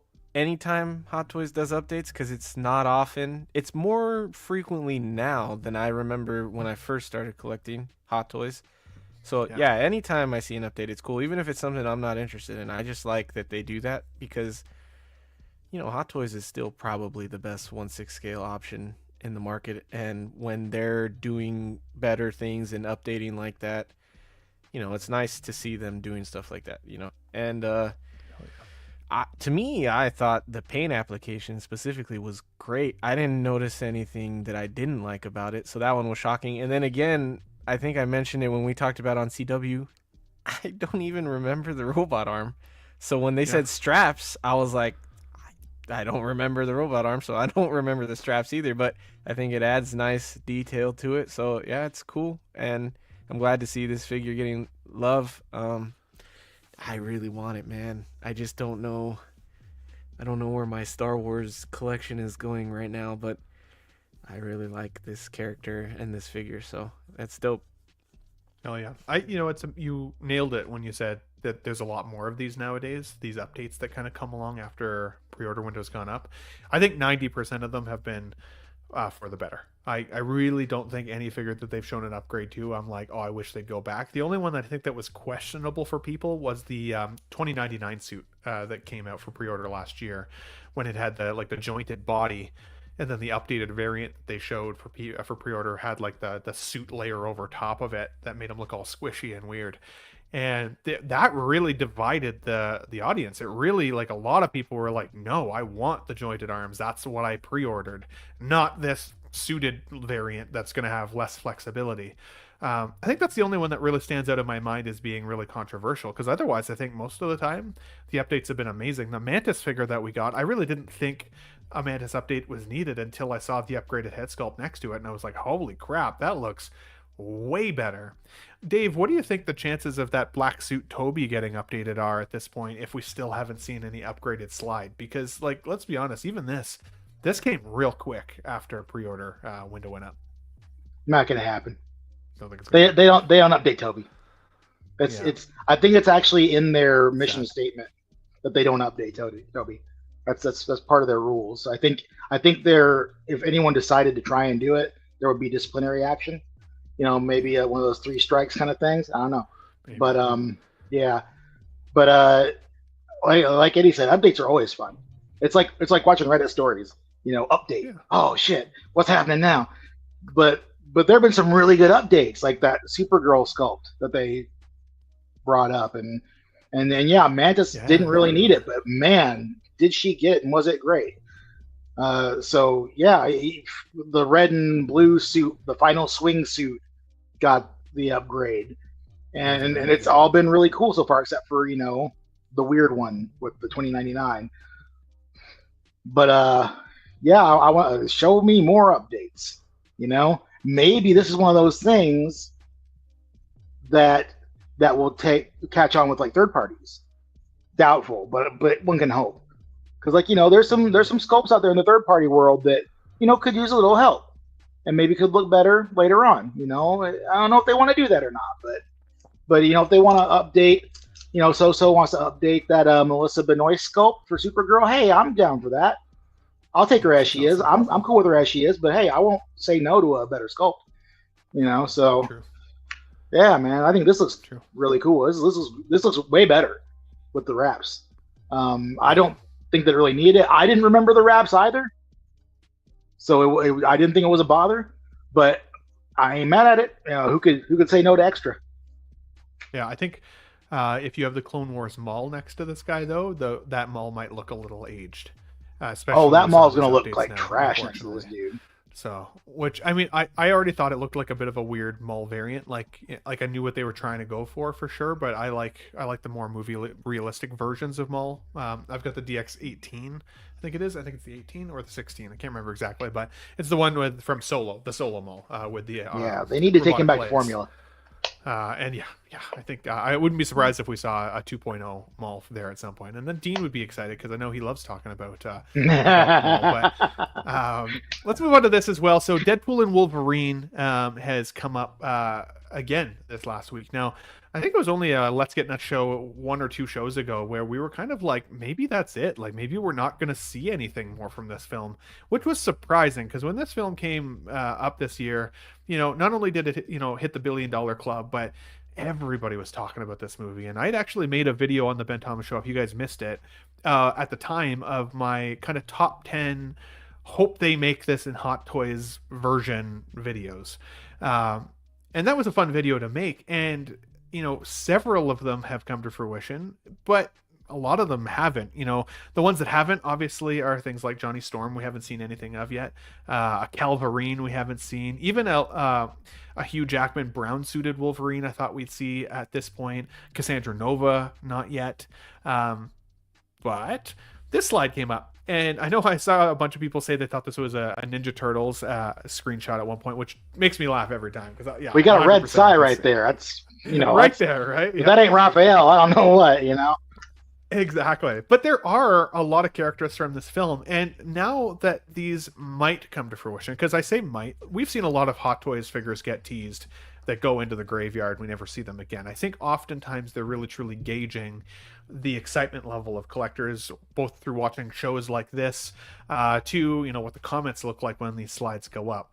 I was asked on Leal's show on Wednesday, do you think that these actors have already signed off on their likeness or not? And my response there was probably not yet, not necessarily. I'm sure that they're gauging to see, whether it's worth the spend. But when you think about it, there's some pretty cool characters in here.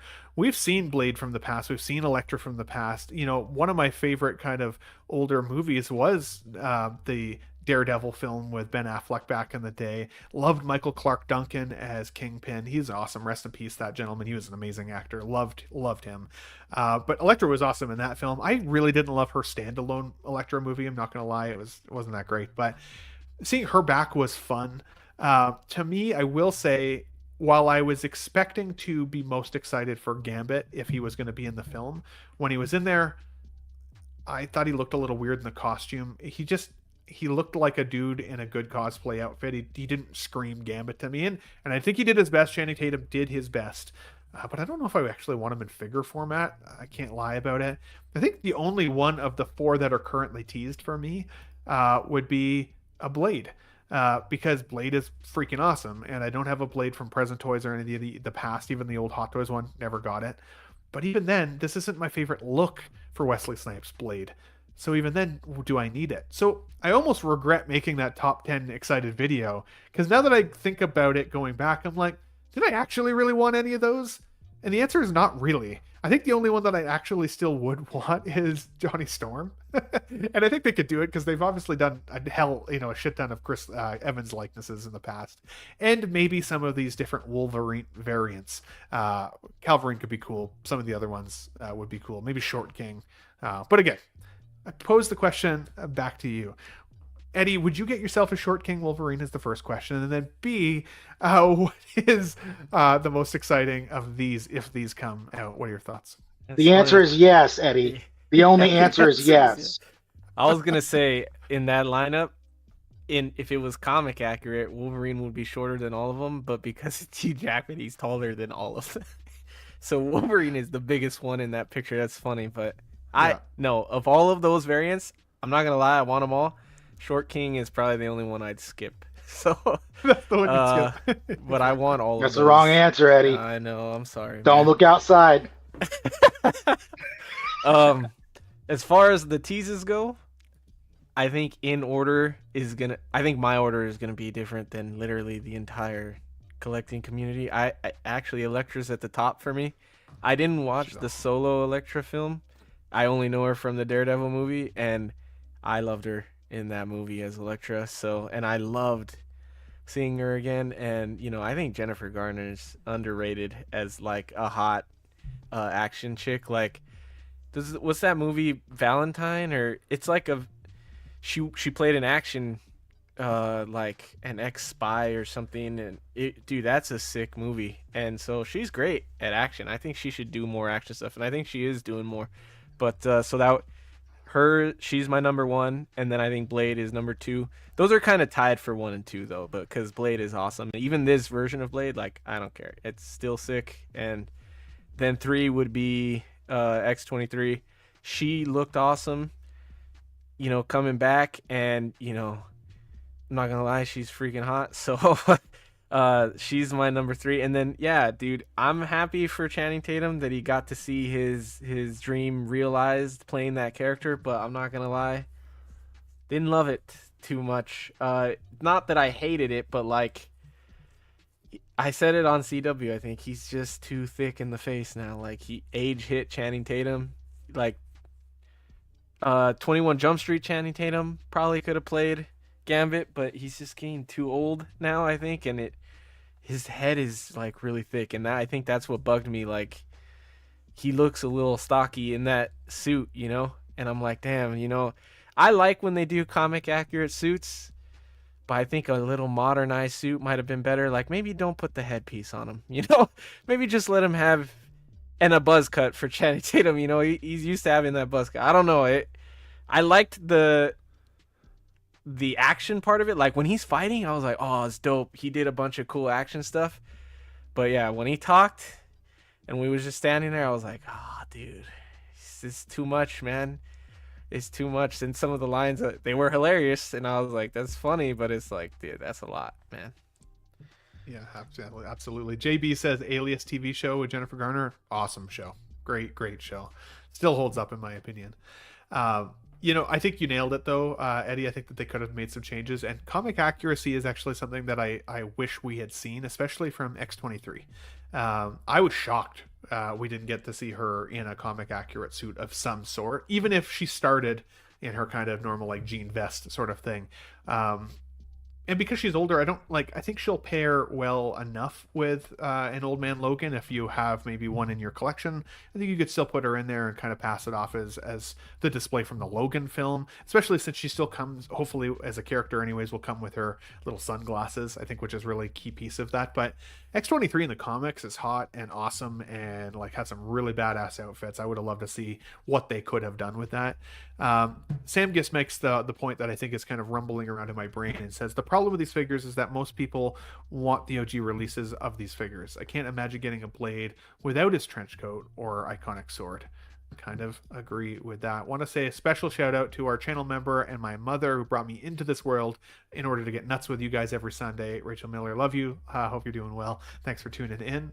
We got 71 people in chat. Guys, I always forget to ask this. If you don't mind hitting the like button if you haven't already, it would definitely be appreciated. Helps me generate some love for the show for folks who are watching on replay. But Dave, I'll be curious. You've sat with this for the last couple of days, just like me. I've had some time to think about all the points I've already made, maybe on some other streams. Has your perspective on this changed at all, or are you still feeling in line with what your original gut check came out as?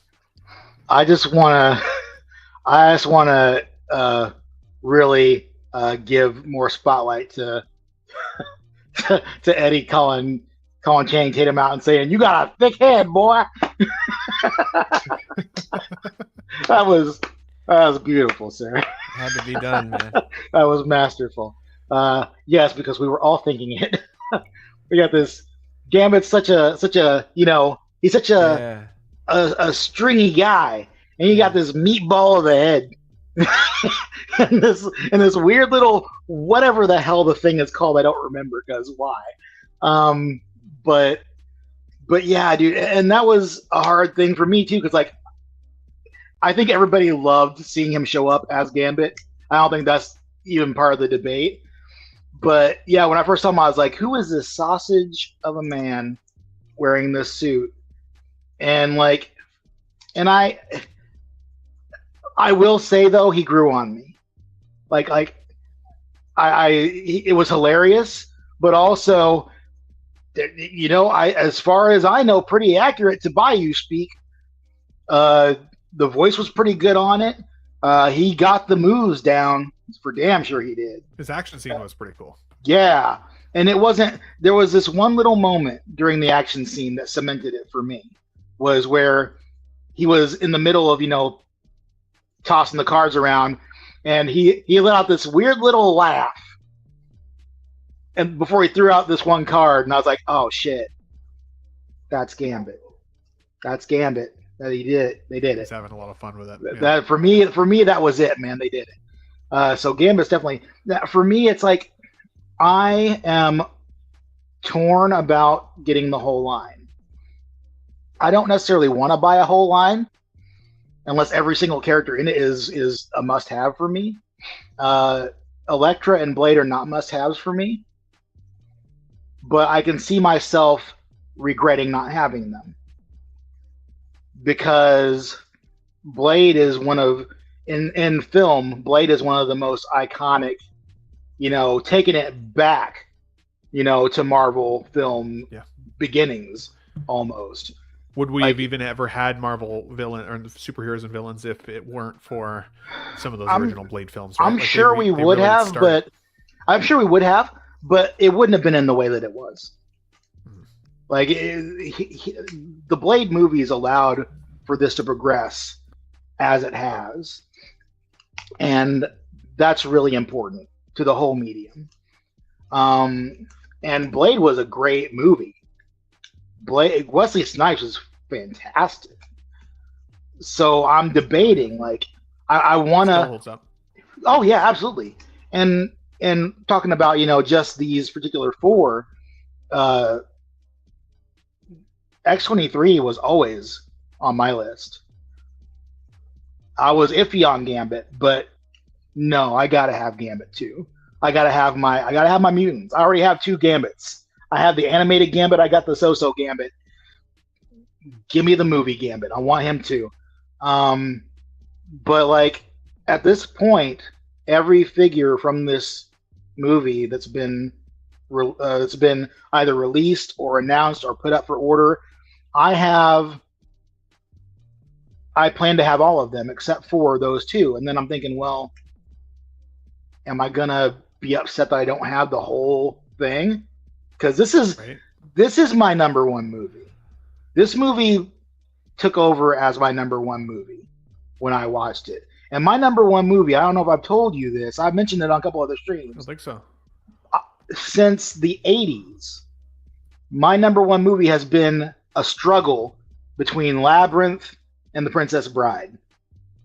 I've never been able to choose between the 2 of them for a number 1 movie. And those 2 are now fighting for those 2 are fighting for number 2 now because Deadpool and Wolverine is number 1 for me. This is the movie for me. That's is my movie. Extremely high praise, dude. It is. And that's why I'm like, well, I know that they're gonna, announce this, weathered Deadpool, which I'm gonna get. And now that we know that they have, Ryan and Reynolds likeness, it's not a hard guess that they're gonna have Nicepool. Like, why wouldn't they capitalize on that likeness? They bought that likeness. They're gonna use it. Yeah. So Artisan. That's the hardest. probably, yeah. Well, and it'll be a clean variant suit too. So I'm sure it won't be much yeah, different than this. yeah. one. And I wasn't too terribly keen on Nicepool, honestly, when I first saw him.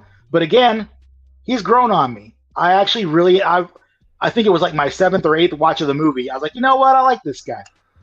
Or they could give him a variant or like a version that has literally like bullet holes through the figure when he uses them as a shield. But you know the what? other thing is that you can't give him the golden guns, and the golden guns belong to that character. You can't give that figure with golden guns. I think the golden guns need to be off the table now for future. They're giving him Deadpool. That's why you know what's gonna happen. That'd be a piss off. Yeah. That's why you know they're going to make Nicepool, because they're going to make Nicepool and he's going to have the golden guns, and people are going to be like, what the fuck? Why did I go to all this trouble to get this guy? So mad.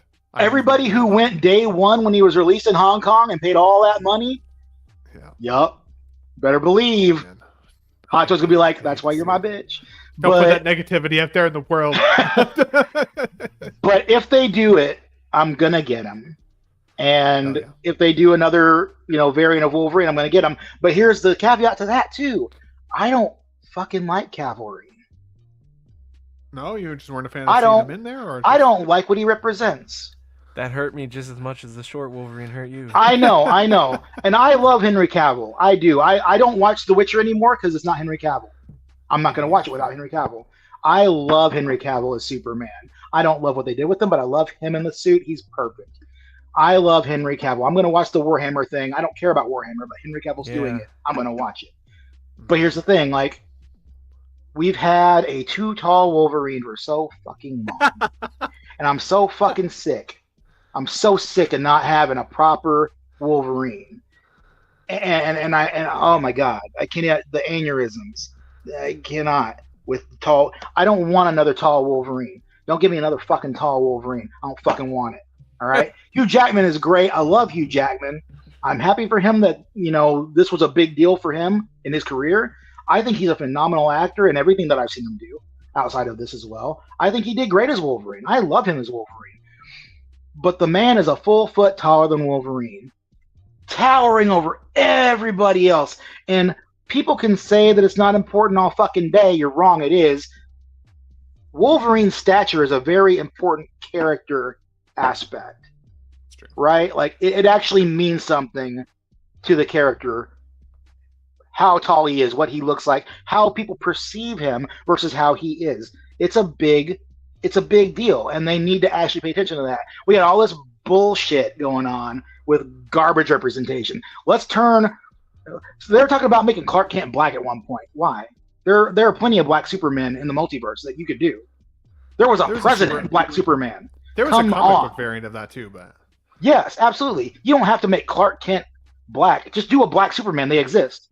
You know, do all this other stuff. Don't change a gender just to appease somebody. Don't change a race just to appease somebody. Make them what they fucking are. And in a lot of cases, they are. They're casting, you know, people of a certain ethnicity to play that ethnicity, and it's great. Cast a fucking short guy to play a short guy. That's all I'm fucking saying. All right? That's all I'm fucking saying. You know what? I'm tired of being I'm the minority now in like 3 ways because of that shit. And I'm not having it. I'm not fucking having it. But I'm surprised that you can make that argument so aggressively after seeing what the Short King Wolverine looked like in the movie. Yeah, here's the thing about that too. It looked ridiculous. That guy is like 4 or 5 inches too short still. And it doesn't sound like a lot. But when you're only 5'3", 4 or 5 inches is a lot. I've been told by the Collecting Weekly guys that 4 inches is actually. Oh, you can't say it like that. I have been told. I'm just saying. I've been told. Wow. Big Dog Pound says Peter Dinklage for short Wolverine. Jesus. I mean, he's a good actor. I can't There's just nobody who could. I mean, the second that someone is available to do that kind of Wolverine, I'm open for it. But I don't think that's ever gonna happen. You know? Yeah. I'm sure there are a lot of unknowns out there that could do it. I guarantee. Possible. Like, because you don't need a big name, right? Like Hugh Jackman wasn't a big name, and look at what he's accomplished. They'd have to, yeah, but they'd have to do like, I don't know. He'd have to be a phenomenal actor. The story would have to be phenomenal writing, like just so people don't laugh when they see him. You know? True. Yeah. Well, you know, it's gonna be. There's gonna be growing pains, but I think that, you know, we need to just rip the fucking Band-Aid off, do it right, do it for real, and just do it. I was not against why can't I think of his name right now? Harry Potter. Oh yeah. I was not against him being Wolverine. He's 5'5", I think. I'm against it. I'm not against it because it's his face. They can't. You know, Harry Potter. You put a beard on anybody and they look different. But that's true. I've got a huge double chin. You guys can't even see it. I'm not a Chad under this beard, okay, guys? It doesn't have to be exactly 5'3". What are the odds, right? The actor doesn't have to be exactly 5'3". How do you feel about, like Clint Martin said, when it was rumored that Taron Egerton was going to be, I was cool with him because I was okay with that looks like him, but he's not. He's my height. He's not 5'5". He's 5'9". But I think that's as short as you can get away with. Like maybe like 5'7". It's still shorter though, right? Like so, at least there's something. Yeah. At least there's something. It's not going to be exact. Like Taron and you gotta, and it's gotta be somebody that's able to do it too. Like He's I from wouldn't. Kingsman. Yeah. Oh yeah. Yeah, the guy from Kingsman. Yeah. I think he could do it. I think he is a little tall, but compared to everybody else, He's got the And- look. That's what I like. and they could do all those tricks, right? All the tricks they could do to make it, a difference. Like, no one thinks about how short Tom Cruise is, right? Because they film him certain ways in a lot of cases. You could do that going the other way, and it would work out. I think it would be fine. But like, yeah, this whole heightism thing, ain't it, sis? Ain't it? That is It's a the most beautiful- passionate take I've ever seen Yeah. anybody have on height, but I appreciate it. Dave, Let me be clear. Let me be clear, because, and I don't want to come across as I'm just an angry short guy. I am a short guy, and I am often very angry. But the two are not, they can be mutually exclusive. How tall are you, if you don't mind saying? I'm 5'4". I'm you really? exactly 1 inch taller than Wolverine. Dang, you look like a tall. I thought guy. you'd be would like assume 6'4". You're taller than me. Yeah. I thought Oh, it's you- 'cause I I'm thought you'd be filming up. bigger than me. See, Yeah, you okay. see. Why don't you- But no, and here's the thing, like, I have never in I my life. understand the passion now. Well, that's the thing. That's the thing. Being a short person has never been a hindrance in my life. Not ever. Let me tell you, I love me a tall woman. And I hear it. Yeah. and it works out. Whew, let me tell you, it works out. Wow. But okay. but that's the thing, is like, I don't Let's get take nuts after offense dark. to. We're I don't take gonna offense to go. short jokes and all that, right? Like, I don't care about all that. Being short doesn't bother me, and it's never been a thing to put me behind in anything. I never felt slighted for my height or anything like that. Yeah. But I do want Wolverine, because Wolverine is my dear, sweet baby boy, and I want him to be as accurate as we can get him. And I You know what I don't just like realized, Eddie? that. You know blowing what him I out. just realized? Dave just wants to be the next Wolverine. I think He's just he could this be. is his petition to be cast as Wolverine. Yeah, exactly. It's all Okay. coming together now. So, see, here's the thing. I've thought about this, right? I've actually given proper consideration to this. If I were an actor in Hollywood right now, and someone were to come to me and say, "Hey, we've seen your work. We know that you can do it. We know that you're a big fan of the character. We know that you would do the character justice," I would say no.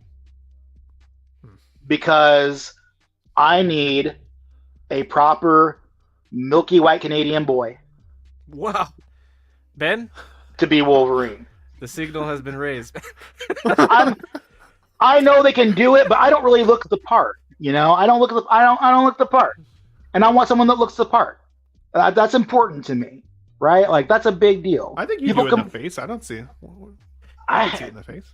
Maybe we could, I guess, I but think you can pass it off. I don't. I feel too. If they can make Snow White a Latina girl, then I think. Oh, let's not get into that, bitch. I'm just Oh, saying. I'm Jesus. not to be racist. I'm just saying if Jesus. they can, I think you're good. I think you're good. Gosh. No, Let's move on. I want some accuracy, man. Just give me some accuracy in my favorite character. Put my favorite character on screen like he actually is. That's all I fucking want. Yeah. That's all I fucking want. X-Men Supreme. This is his favorite character, so the passion, it does make sense. I put a message in private chat for you, Dave, as well, guys. Let's move on to the next one here. Mondo Toys has shown us some teases at their most recent event here. Right now, we are looking at Clayface from Batman the Animated Series, with a Batman literally coming out of this dude's chest. This is really freaking cool. And it's interesting because literally Let's Get Nuts last week, I was telling you guys, I don't know if I can do it. I don't know if it makes sense for me to go down the full animated series line, especially when I've got the 7-inch ones just up above me here. But man, does this look freaking cool. Really, really, really cool. But they've also teased a couple other things here as well. They did tease a Street Shark, and on the right-hand side, you'll see a picture of my actual Street Shark sitting on the desk. I've had that thing since I think I was 12 years old. It's easily one of the oldest figures in my collection. These two guys I had from back in the day. Awesome old school figures, and I would love to see what Mondo does. Look how much more aggressive it looks. That's freaking really cool. But they also did show a Peter Parker, and I apologize, I've got my slides out of order. Give me 1 second. Let's do this. Let's do that. Perfect. They also showed this bad boy here, the symbiote suited Spider-Man with a head sculpt showing and everything, the symbiote all over him. I really like this figure. I really, really like it. I didn't love the red and blue suited Spider-Man that they showed recently. And I didn't pull the trigger on the Venom, and I'm kicking myself a little bit on that. I'm still hoping Eddie sells his. But, we'll see. I wanted to know what you guys think of this. For me, I think the Street Shark actually stood out as the one that I was most excited about. But the Clayface is freaking beautiful, and this is really cool. What are your thoughts here, Eddie, on the Mondo teases? Definitely cool teases. I think it's really cool they're doing Street Sharks. I'm just happy they're doing more of that old school cartoon stuff in general, because I think that's their bread and butter. Like, I think they really do well, and like especially if they're in a little bit larger scale, like that's a demographic that hasn't been done yet. So like they have a market they're opening up there, which I think is really cool. Like for me, I was never the biggest Street Shark guy. I remember them, but like very, very vaguely. So I might have been too young. But I'm a fan of anything that's like a bodybuilder shark. That's amazing. So it's cool. But for me, the standout is the Black Suit Spidey. That one's really cool, especially now that I'm getting Venom. Like, I'm very interested in this one. And I might even go back on the regular Spidey too. This depends on what the exclusives are for the Black Suit Spidey. If I actually order them or wait to see how they come out. But I'm excited for those. The Clayface is really cool. I'm not the biggest animated series fan, so like I don't need it, but the amount of accessories, and then like you said, the Batman in the chest, that's a really cool display option. So that one's really cool. And even the Wolverine that they showed, that one is kind of tempting because it looks like they did a lot of updates to that one. So that one kind of tempts me. But yeah, Mondo's showing some cool stuff, man. And a while ago I said I had tested out Mondo and it just wasn't for me, and now I'm sliding back into the madness, that dark hole of like I'm back in it kind of. So yeah, I'm excited to see what else we get from him. Hell yeah, dude. No, well said. Well said. I'd be curious to see what you put in the display. I think that could be a very crispy one. And I've got the Batman, I've got the Joker, and I do love those figures. But I have been considering moving them on. We were talking about that earlier as well, Dave. I guess would be two other figures that I keep looking at, and I'm like, I love them. I love the characters. I love the representation of the show. But I've got the other scale. Like, I don't know if I need to keep these ones in favor of another spot in the display. 12-inch Moose Stream, apologies, I couldn't get this just earlier there after Dave's rant. We had to, shut him down here, of course. But he said as part of his 10-month membership, which is awesome. Thanks for doing that, buddy. Being a member with us for so long. He says, I sent you a pic in Messenger of my Mantis upgrade and plus Jazz. Let me see if I can pull that up here in a couple minutes as Dave gives his take. Dave, tell us a little bit about this. And before you do, I want to say a quick shout out to X-Men Supreme in the chat with a $10 super chat because he 100% just got us demonetized for all of that swearing. You hate to see it. Anybody who has children in the room, I sincerely apologize. We are going to do parental advisories next time. That's for sure. But this was generous, buddy. You didn't have to do this. I was just teasing you. Just so I have full transparency in the chat for the last 10 minutes, I've been like, okay, tone it down. Okay, we're going to lose demonetization. And he didn't see it, and Eddie was seeing it and laughing his ass off because he just kept going. Oh, God. So funny. I love you, buddy. That's so funny. So funny. But thank you so much for the super chat. Either way, this is for you, good sir. Thank you. Thank you. Thank you. You know what? We saw that one already. This one. Thank you. Thank you. Thank you. Oh, thank you. Thank you. Thank you. Thank you for that, buddy. You're quite the character. I absolutely love it. Bill Fernandez says, fun show today, Ben, with a $49.99 super chat as well. Dude, thank you once again here. Let's give you a different one. Because I was going to just leave the show, but knowing now that, Valkyrie, you're in here, this is for you for your $5 super chat. 5. I'll stay. We'll stay. Thanks for that, buddy. I appreciate you there, man, for sure. All right, let's get on to you, Dave. What are your thoughts on the Mondo teases here? Both the Street Sharks, Batman animated series, Wolverine. Actually, I didn't even put the Wolverine in here. Probably a good thing, because just in case. But what are your thoughts here on the Mondo teases, buddy? I am embarrassed to say I did not even see the Wolverine. This is news to me, and I'm very excited for it. I haven't seen it, but I'm very excited for it. I'm getting it. I haven't seen it. I'm sight unseen. I'm getting it. So we're there with that. This Clayface is just, they do so well with these large monstrous characters. Like their Man-Bat was phenomenal. And look at this beautiful guy with the Batman trying to get out. That's so good. That's so good. That's crazy, eh? Yeah, that's a really cool Yeah, this is one of those figures that makes me want to get into that line. If not for the fact that I don't like their Batman. I think they should redo him. He doesn't look as good as the rest of the figures. And with the Wolverine, I'm hoping it's the Tiger Stripe.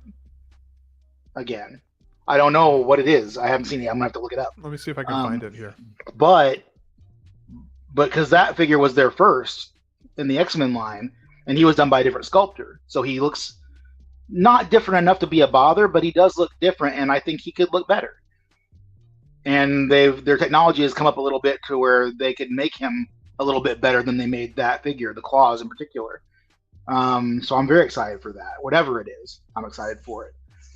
But the Mondo stuff is always, I think, pretty darn good. I know that a lot of folks don't really like the animated stuff so much, and I get that completely. A lot of folks aren't really looking for the Marvel Legends kind of look in their displays, and I get that too. But man, Mondo, they are doing like a thing that other people aren't doing in the 6 scale, really world. And I think they're doing it really well. And oh my gosh. Shout out to Jay's_toy collector or collection UK. Never heard of this person before, but shout out to him for putting this up on the on his channel. Double jointed elbows. Oh my gosh. Double jointed elbows and knees. Nice. Oh my gosh. And he's got a sentinel. Oh my gosh. Yeah, this looks pretty cool. Yeah, that looks. Look at that base. That's sculpt. Insane. Yeah. Sculpt looks really good. Oh, that's so good. I really love that Sentinel head base, though. That is awesome. That's so good. I've got my TV up above the laptop, and I've got the show going there too, so I can see the larger image. Oh man, that's so good. That's good. Felix calling you out, X-Men. You hate to see it. He's calling you out. Hey, you know what?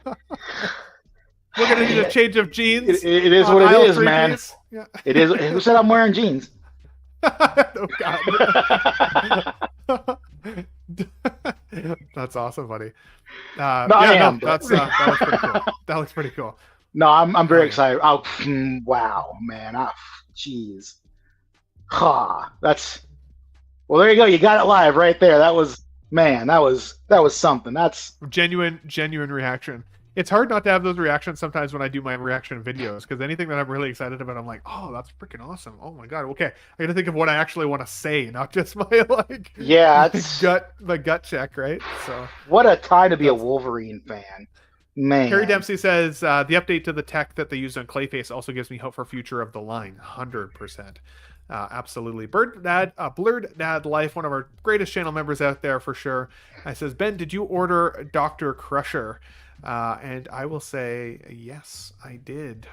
Once I decided to finally take the plunge fully on the next gen line, I got Data last week. I've got Jordy coming in this week. I put the order in on Beverly Crusher as well as Picard. So I think I'm going to do just the whole TNG line for sure. But this is for you, Blurred Dad Life. What? Did we just become best friends? Yep.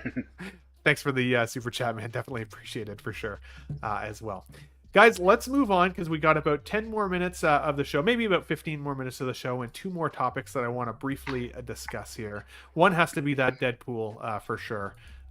This came up from X Studio, the True Amp 1/6 scale. So not a Trump. He's the True Amp. And I showed, we're going to keep politics aside because I don't really care what anybody's political beliefs are. And I'm Canadian. So I don't need to know if you support this person or not. What I'd be curious is, what are your thoughts on the actual figure? And does this inspire you to get other political figures or characters kind of in your display? And I want to call him a character because he is certainly that. I will give you my take. I think the head sculpt looks freaking awful. I don't think it really looks like Donald Trump at all. He's certainly not orange enough. That's for sure. And I think it looks ridiculous. But I do love the fact that there's a couple different versions of him, including him being struck by the shard of glass from the bullet there, I guess a couple weeks ago, as well as like the thumbs up, and he's got his little dancing moves and everything. I think this is freaking ridiculous. But Dave, what are your thoughts on not a Trump figure, a True Amp figure from X Studios? The only possible way that I could see myself ever having this is if I had a time-traveling Lee Harvey Oswald. Oh my god. That would be great. Just play him. Oh my god. That's awful. At least he'd hit his target. But Yep. not for you, obviously. No. Political figure. No. He's not orange enough. He's not accurate. Wow. That's awesome. Noble Young says, that's the man right there, man. Love to see it. Eddie, what are your thoughts on a True Amp figure, not a Trump figure from X Studios? A True Amp? Yeah, that's Wow. what his name here. True Amp 616. Looks pretty good. Looks decent. Looks younger than the Trump Definitely we have looks now. younger. But yeah, I don't know who wants this. People love Trump that much they need the figure. Like, that's pretty wild to me, man. pretty I don't crazy. know. Elon He Musk looks just a ordered like podium. 20 of them. Yeah. That's right. Yeah, I don't know. I don't know if that's maybe people in the chat could say. I don't know if political icons or like. I mean, I guess he is an actor too, or he's played himself and stuff, and he's more than just political. He's he's just an icon in general. But I don't know. The Do dance people moves on get? the left get me for sure, but Yeah. Do people get the politic figures or businessmen know. or? I guess he had his show, right? The Apprentice. That was a show for a while, so I guess it makes sense to have a Trump figure. I don't know. I guess there's a It's funny. Biden figure out there. Apparently, I don't think I've ever seen that one. I do not think I would go political figures in my collection personally. Only Arnold, and it's just by True. happenstance that he happened to be a governor too. But yeah, true. Mike M here with a hard nope for sure. This is him. This is him.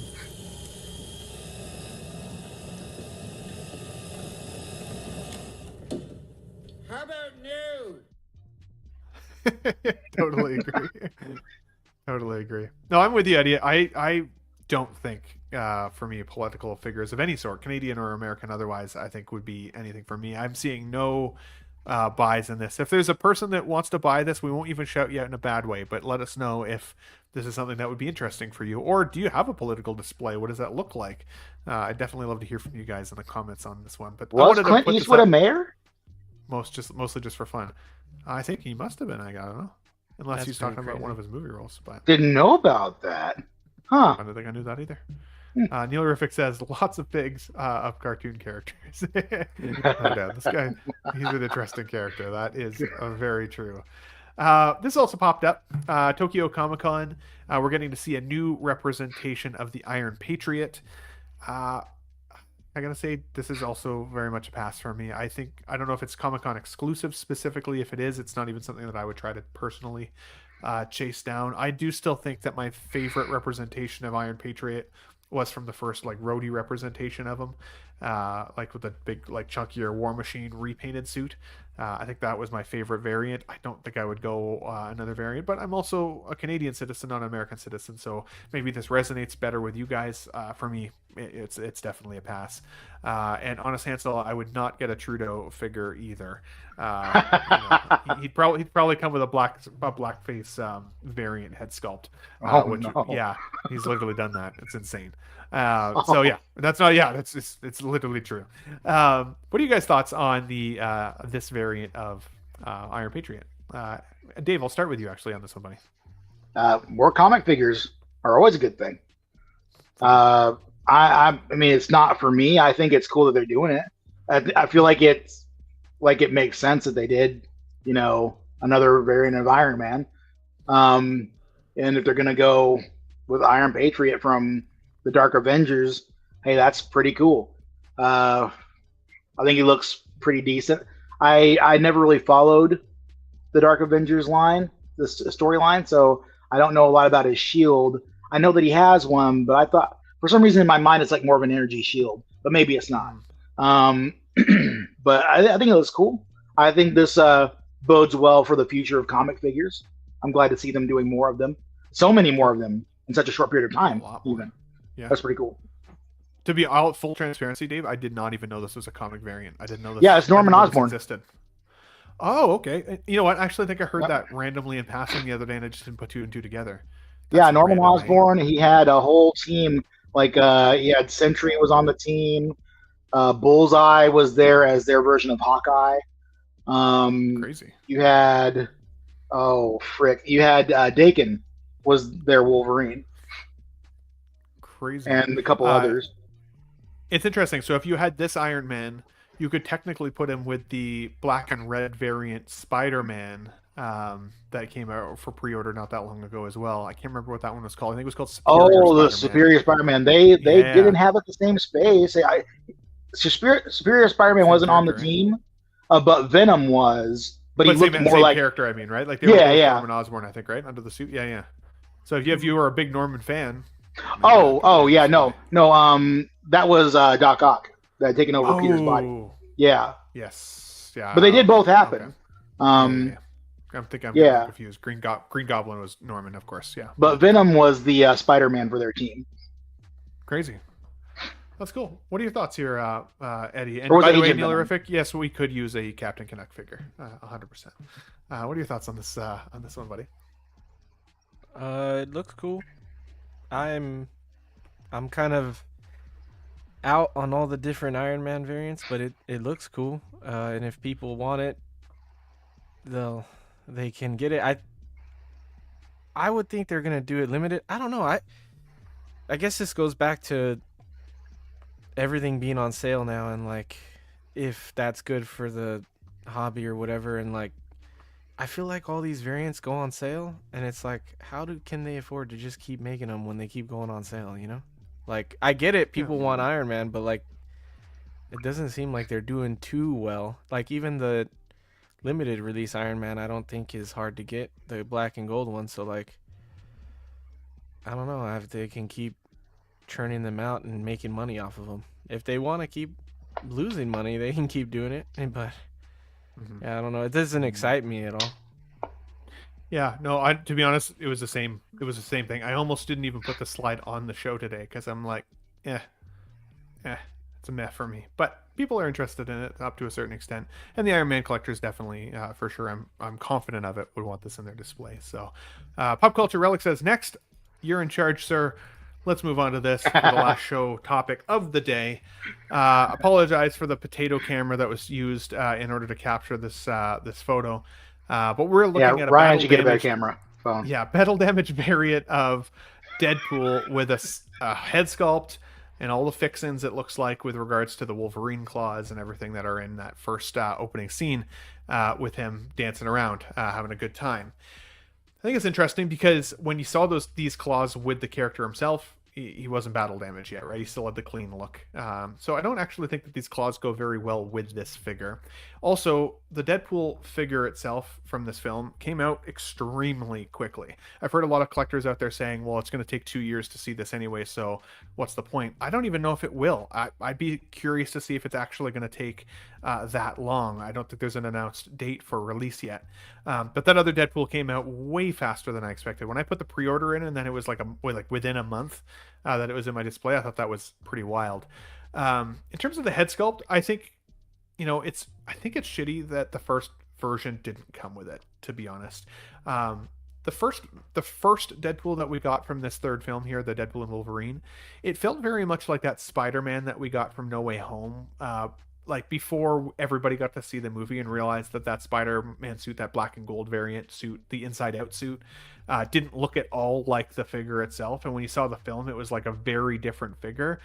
Not that the suit changed all that much, but when that figure came out, the Deadpool one, I thought like, oh man, this is spoiling half the movie. Clearly he's going to ride around with Baby Pool strapped to his chest, and clearly Dog Pool's a bigger part of it and all these things. And a lot of that really didn't come to fruition. In fact, like he was kind of against Baby Pool, if anything. It was weird that they came in the same box together.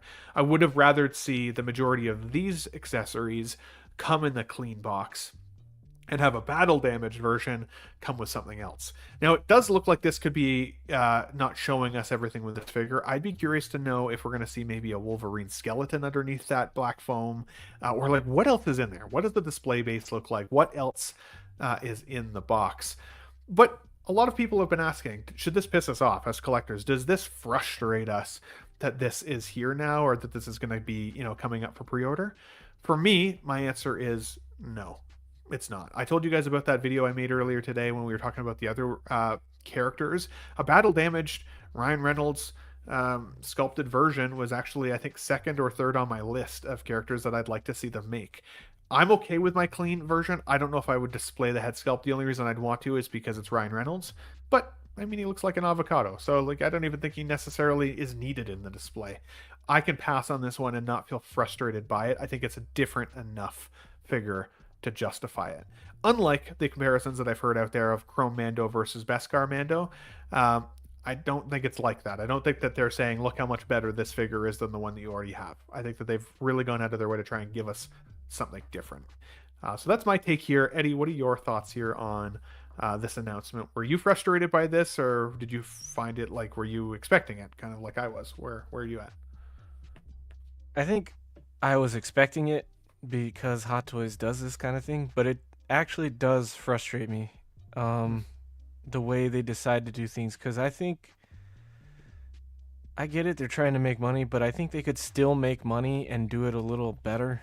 And like, what I think they should do is they should release a Deadpool immediately, and I think it should have came with all the weapons, the gold guns, these Wolverine claws, and the regular head, and then maybe in that single release figure out a way to do a DX and a regular one, and maybe just the regular ones comes bare bones with swords and the regular face, and then maybe the DX comes with the unmasked head, the Wolverine claws, and the gold guns, like to separate a DX, like if you want to do a DX and a regular.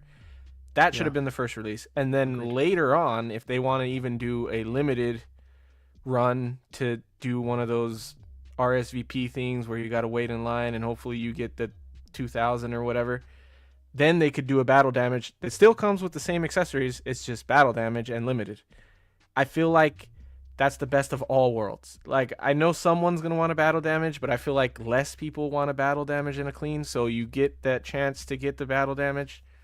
So that's my ideal release. And I know we say, like, you're never going to get your ideal thing. This is a company, whatever. But I still think that company and collectors win in that scenario. So I'm like, just take a little bit of thought, like, who do you have working over there? It's so this one kind of frustrates me because I didn't get the original one, and because I thought they might do another one, but now I don't want a dirty one. I want the clean look, but I'm not going to be able to have... I would never take the Wolverine claws off of him. That was like one of the best scenes in any movie for me. So he would stay with those on. but I don't want him dirty because he wasn't dirty in that scene. I wouldn't want that anyway. And so it's like, now I got to try to get the clean one, and then hopefully someone splits the Wolverine claws, or I have to get those custom ones that are usually expensive as hell if you want them like really nice ones. So like, it is very frustrating and annoying to me. Like, I'm not gonna go out and petition that this is what Hot Toys should do, but like, yeah, this one did get to me. And then my second thought was like, is it artisan because of the foam? But there's no hair in this figure, so like, are you gonna try to release it as artisan when the only thing you do in an artisan figure is have rooted hair? How are you gonna justify this as artisan? Like, Those little hair plugs from when his wig got ripped off? Or is it the weapons with yours didn't come with die-cast weapons, right? So are they going to try to make the swords die-cast in this one and the claws die-cast, which is going to piss people off even more? It's like, but why? And what's under that layer? This one is annoying, I think. Well, and Clinton Markin makes an interesting point here. Says it's a DX, not artisan. So again, maybe that's kind of the differentiator. But again, we've often teased Hot Toys for being a little confused, it seems like, on what should then be considered DX even versus what's not, right? Is it because it comes with foam? This looks like, at least from this image, it comes with less eyepiece changeouts for the mask, which is also really interesting because that's one of the most expressive parts of the Deadpool character, in my opinion, is his ability to change his eyes so dramatically.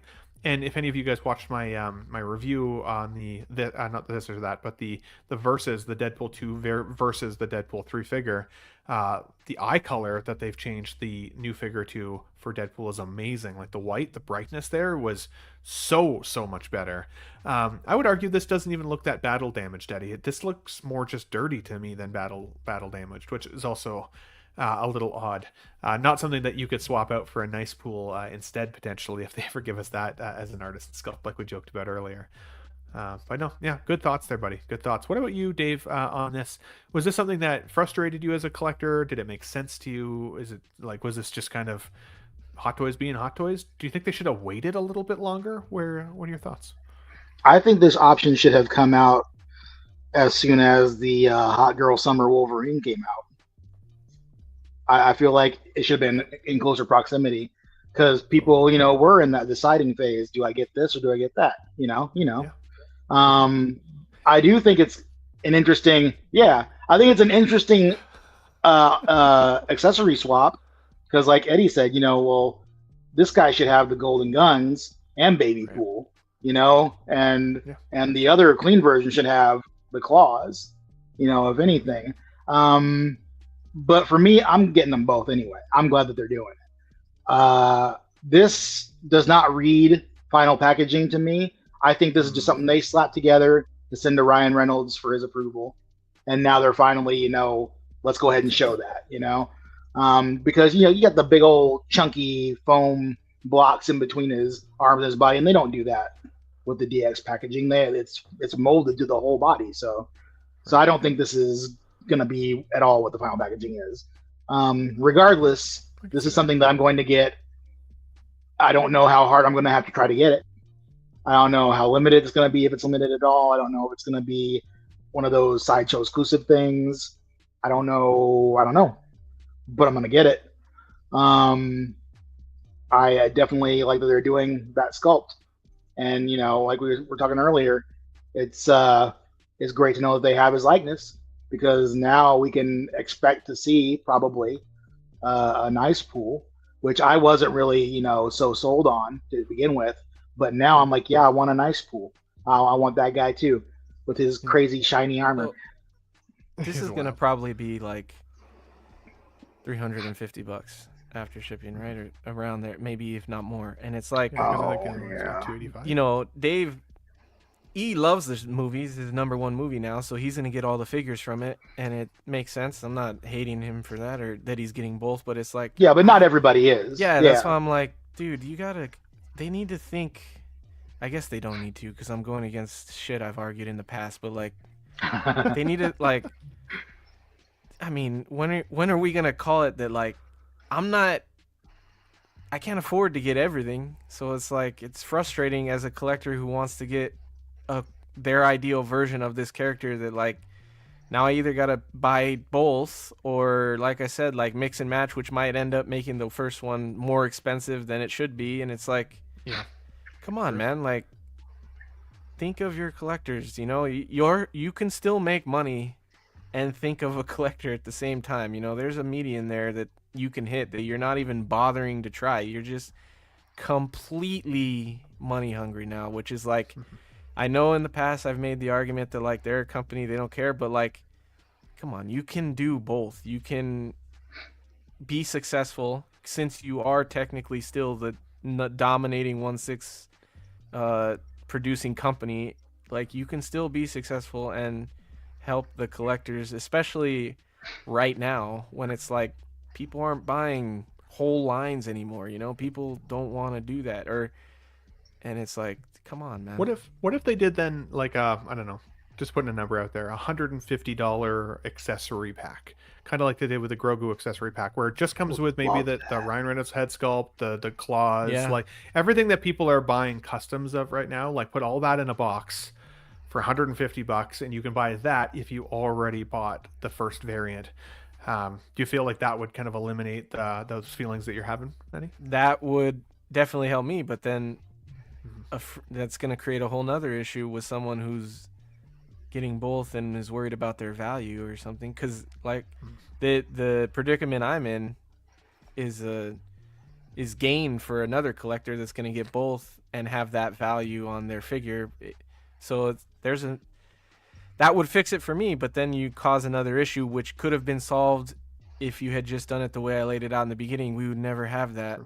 So it's like, yeah, I don't want to ruin anybody else. That's the thing with these arguments too. Like, I don't want to ruin someone else's gain to get what I want. I think there's a way to make everybody happy at some point. Mm-hmm. But like you said, they are business. They are in it to make money. And at least there are other options. Gary's Grails here. Thanks for being here, good sir. He says, I want to buy the unmasked head from Present Toys for $39. Won't buy the whole new figure just for that. Totally fair. X-Men Supreme asked, 12-inch Moose Stream, my apologies, said, did anyone order the custom Wolverine skeleton? I didn't. I don't know if you guys did. I think it's cool. I've seen it floating around out there. I'm kind of hoping out. What actually might make me buy this figure is if that skeleton is in this box. Because I would then consider potentially having the two variants of the display. But even still, I just sold my Deadpool 2 figure so that I wouldn't have two variants. So, like, I don't know. Part of me wants it, and then part of me is like, it just doesn't make sense. It just doesn't make sense to have both. I saw a lot of the people out there, the I'm glad I waited folks out there, and I know that pisses a lot of people off because it's like, to everybody who didn't wait, it's like, well, screw you, buddy. You know what I mean? But you know what? There is sometimes incentive to wait. Was this guaranteed though? No, I honestly didn't think we'd even see the teases that we talked about earlier, the Gambit and some of those, after we waited already this long. I thought what we got was pretty much what we were going to get, and I was surprised. But it doesn't also surprise me, as I said, if you go back to that top 10 video I'd like to see from this movie, this was one of those 10, and same with all the other ones that I talked about today. And after, again, 2 months of, well, how long has it been since the movie came out? At least 2 months, right? 2 months of time passing. While I love the film, I wouldn't say that it's up there for me. X-Men as one of my favorites, but I still loved the movie. The love has worn off a little bit. I'm ready to move on to the next batch, right? And I think the thing that I've learned in this collecting game is, you could take breaks, long breaks from collecting 6 scale. They're always going to make more collectibles. Collectibles will always be made. No matter what the economy looks like, they will continue to give us cool shit. So if you skip on this, your money is going to be well spent on something else next week. And we're going to, of course, talk about those things on Let's Get Nuts next Sunday. So make sure you guys are here for that show as well. Guys, it's been a great show today. We've had upwards of 70, almost 80 people watching live with us at one point. Thank you to all of the folks in the chat that stuck around with us for the whole show today. Just a reminder, once again, we had a few new channel members that popped up today. Thank you guys for becoming new channel members. I will make sure you guys get added to our channel membership slide. There is the membership link there in the chat if you want to become one of the Tough Nut crew. There's over 40 of us in there, and I'm happy to see you guys week over week, month over month. And of course, seeing the evolution of your membership badges there as well is kind of fun to see, as well as our chat emojis there. 12-inch Moose Stream did send me some photos. I was having a hard time getting it linked to StreamYard for some reason, so I might put some of those just as a fun member shout-out picture on our next show, 12-inch, if you're still watching, buddy. But let's say a big thank you to our Tough Nut Crew channel members. We got Alvin J collecting weekly money, Mendez Evil Sneakers, 6 Scale, Mafia, Katera, Feezy's Figures, King Dingling, Sith Scale Collector, Paul Schreiber, The Batman, The Movie Canon, 1/6 Figure Focus, SpongeBob, Square Balls, Classy Thomas, I love you, buddy, Rogue One Photography, Peter Cass, 1 Adam 12, Ryan Smith, Collector Joey, Sam Guess, Rachel Miller, Jose G. Hernandez, Jose Plus. Remember, go subscribe to his show after this show today. 12-inch Moose Dream, Collection Obsession, Blur Dad Life, Mr. Ink, Balls, Honest Hansel, Pop Culture Relics, Figurecraft, Trevor Weed, Big Red, as Dean would say, X-Men Supreme, Don Maton, Action Figure Academy, Valkyrie, Magnus, Adrian Cervantes, Alex Serrato, Harry Dempsey, and then, of course, we had our newest 2 channel members today. Let me bring those up. We had OG, I want to make sure I don't say it the wrong way. Sorry, guys. OG fan when Star Wars was just Star Wars, and, of course, Brick Artemis, the 2 newest channel members of the day today. I want to put it back to my panel today, guys. Thank you so much for being here. I'm sad that we didn't get to see Shane from 1/6 Figure Focus, but we'll rag on him a little bit and make sure he's in maybe the next episode if we can. But X-Men, you've been all over the place lately, buddy. You're having lots of fun. I know Lael has now got his hooks into you for a Wednesday show every once in a while, maybe every single week, depending if he lets you go. Anything coming up for you, buddy, that you're excited about in life? The stage is yours, good sir. We're going to be counseling the canon here in a little while. So we're going to be doing that. My mono case has arrived. So I'll be, not this next week, but the week after, putting those together finally. Other than that, just whatever streams come up, I pop up on and just as it goes. Hell yeah, buddy. Dude, thanks for being here as always. Thank you for having me. Always a great time with you guys. Hell yeah. Thanks for being a good sport and let me making fun of you on live earlier today. But I appreciated the passion it takes. And it made it for a fun show, buddy. So yeah, thanks for being here as always. You're always welcome here. You'll see X-Men Supreme, I'm sure. Lots more in the community. One of the fun voices out there for sure. Eddie Money Mendez, good sir, you brought the energy today as well. Thanks for helping us have such a great show. I'm sure hopefully I'll see you on Tuesday, of course. Anything else coming up for you just in life, man, that you're excited about, or anything online that you're wanting to tell the folks about? The stage is yours. I think, when in life specifically, Thanksgiving is my favorite holiday, so I'm pretty that's coming up for you guys. Even though life is hard, I'm excited that it's Thanksgiving and Christmas and stuff, so I've been doing all the things, watching Christmas movies, and we're decorating today, like I said earlier, and then eating. I love eating and listening to Christmas music, so nice. That's about exciting. And then Friday I'm going to Disneyland with my brother. I haven't been with him in a couple months, and I think this might be the last year for a while that I have a yearly pass because they're getting expensive, so I'm gonna go there with my brother and hang out. And they got they finally have all their Christmas decorations up. So just the season in general is my favorite and probably the most happy I am year round. So there's that. And then for streaming, I'll be on Tuesday for sure. I'm working far Tuesday, so I'm hoping that I won't have to miss. But I think I should be fine. I'll just make it home just before the stream starts probably, and then. Like I said, after this, I'll be joining the Movie Canon Geo on his show, his Sunday show that starts in a couple hours here, or if you're in Pacific time zone, 6:30, I think. So catch me over there. That's another fun one that I'm glad I started doing. I like shows that have a different take on things or do different things rather than just the same stuff that everybody does. So like I said, that's why I do Ben's show. Geo show has been really fun, and then Tuesday, those are just I started there on YouTube, so I'm gonna stay there.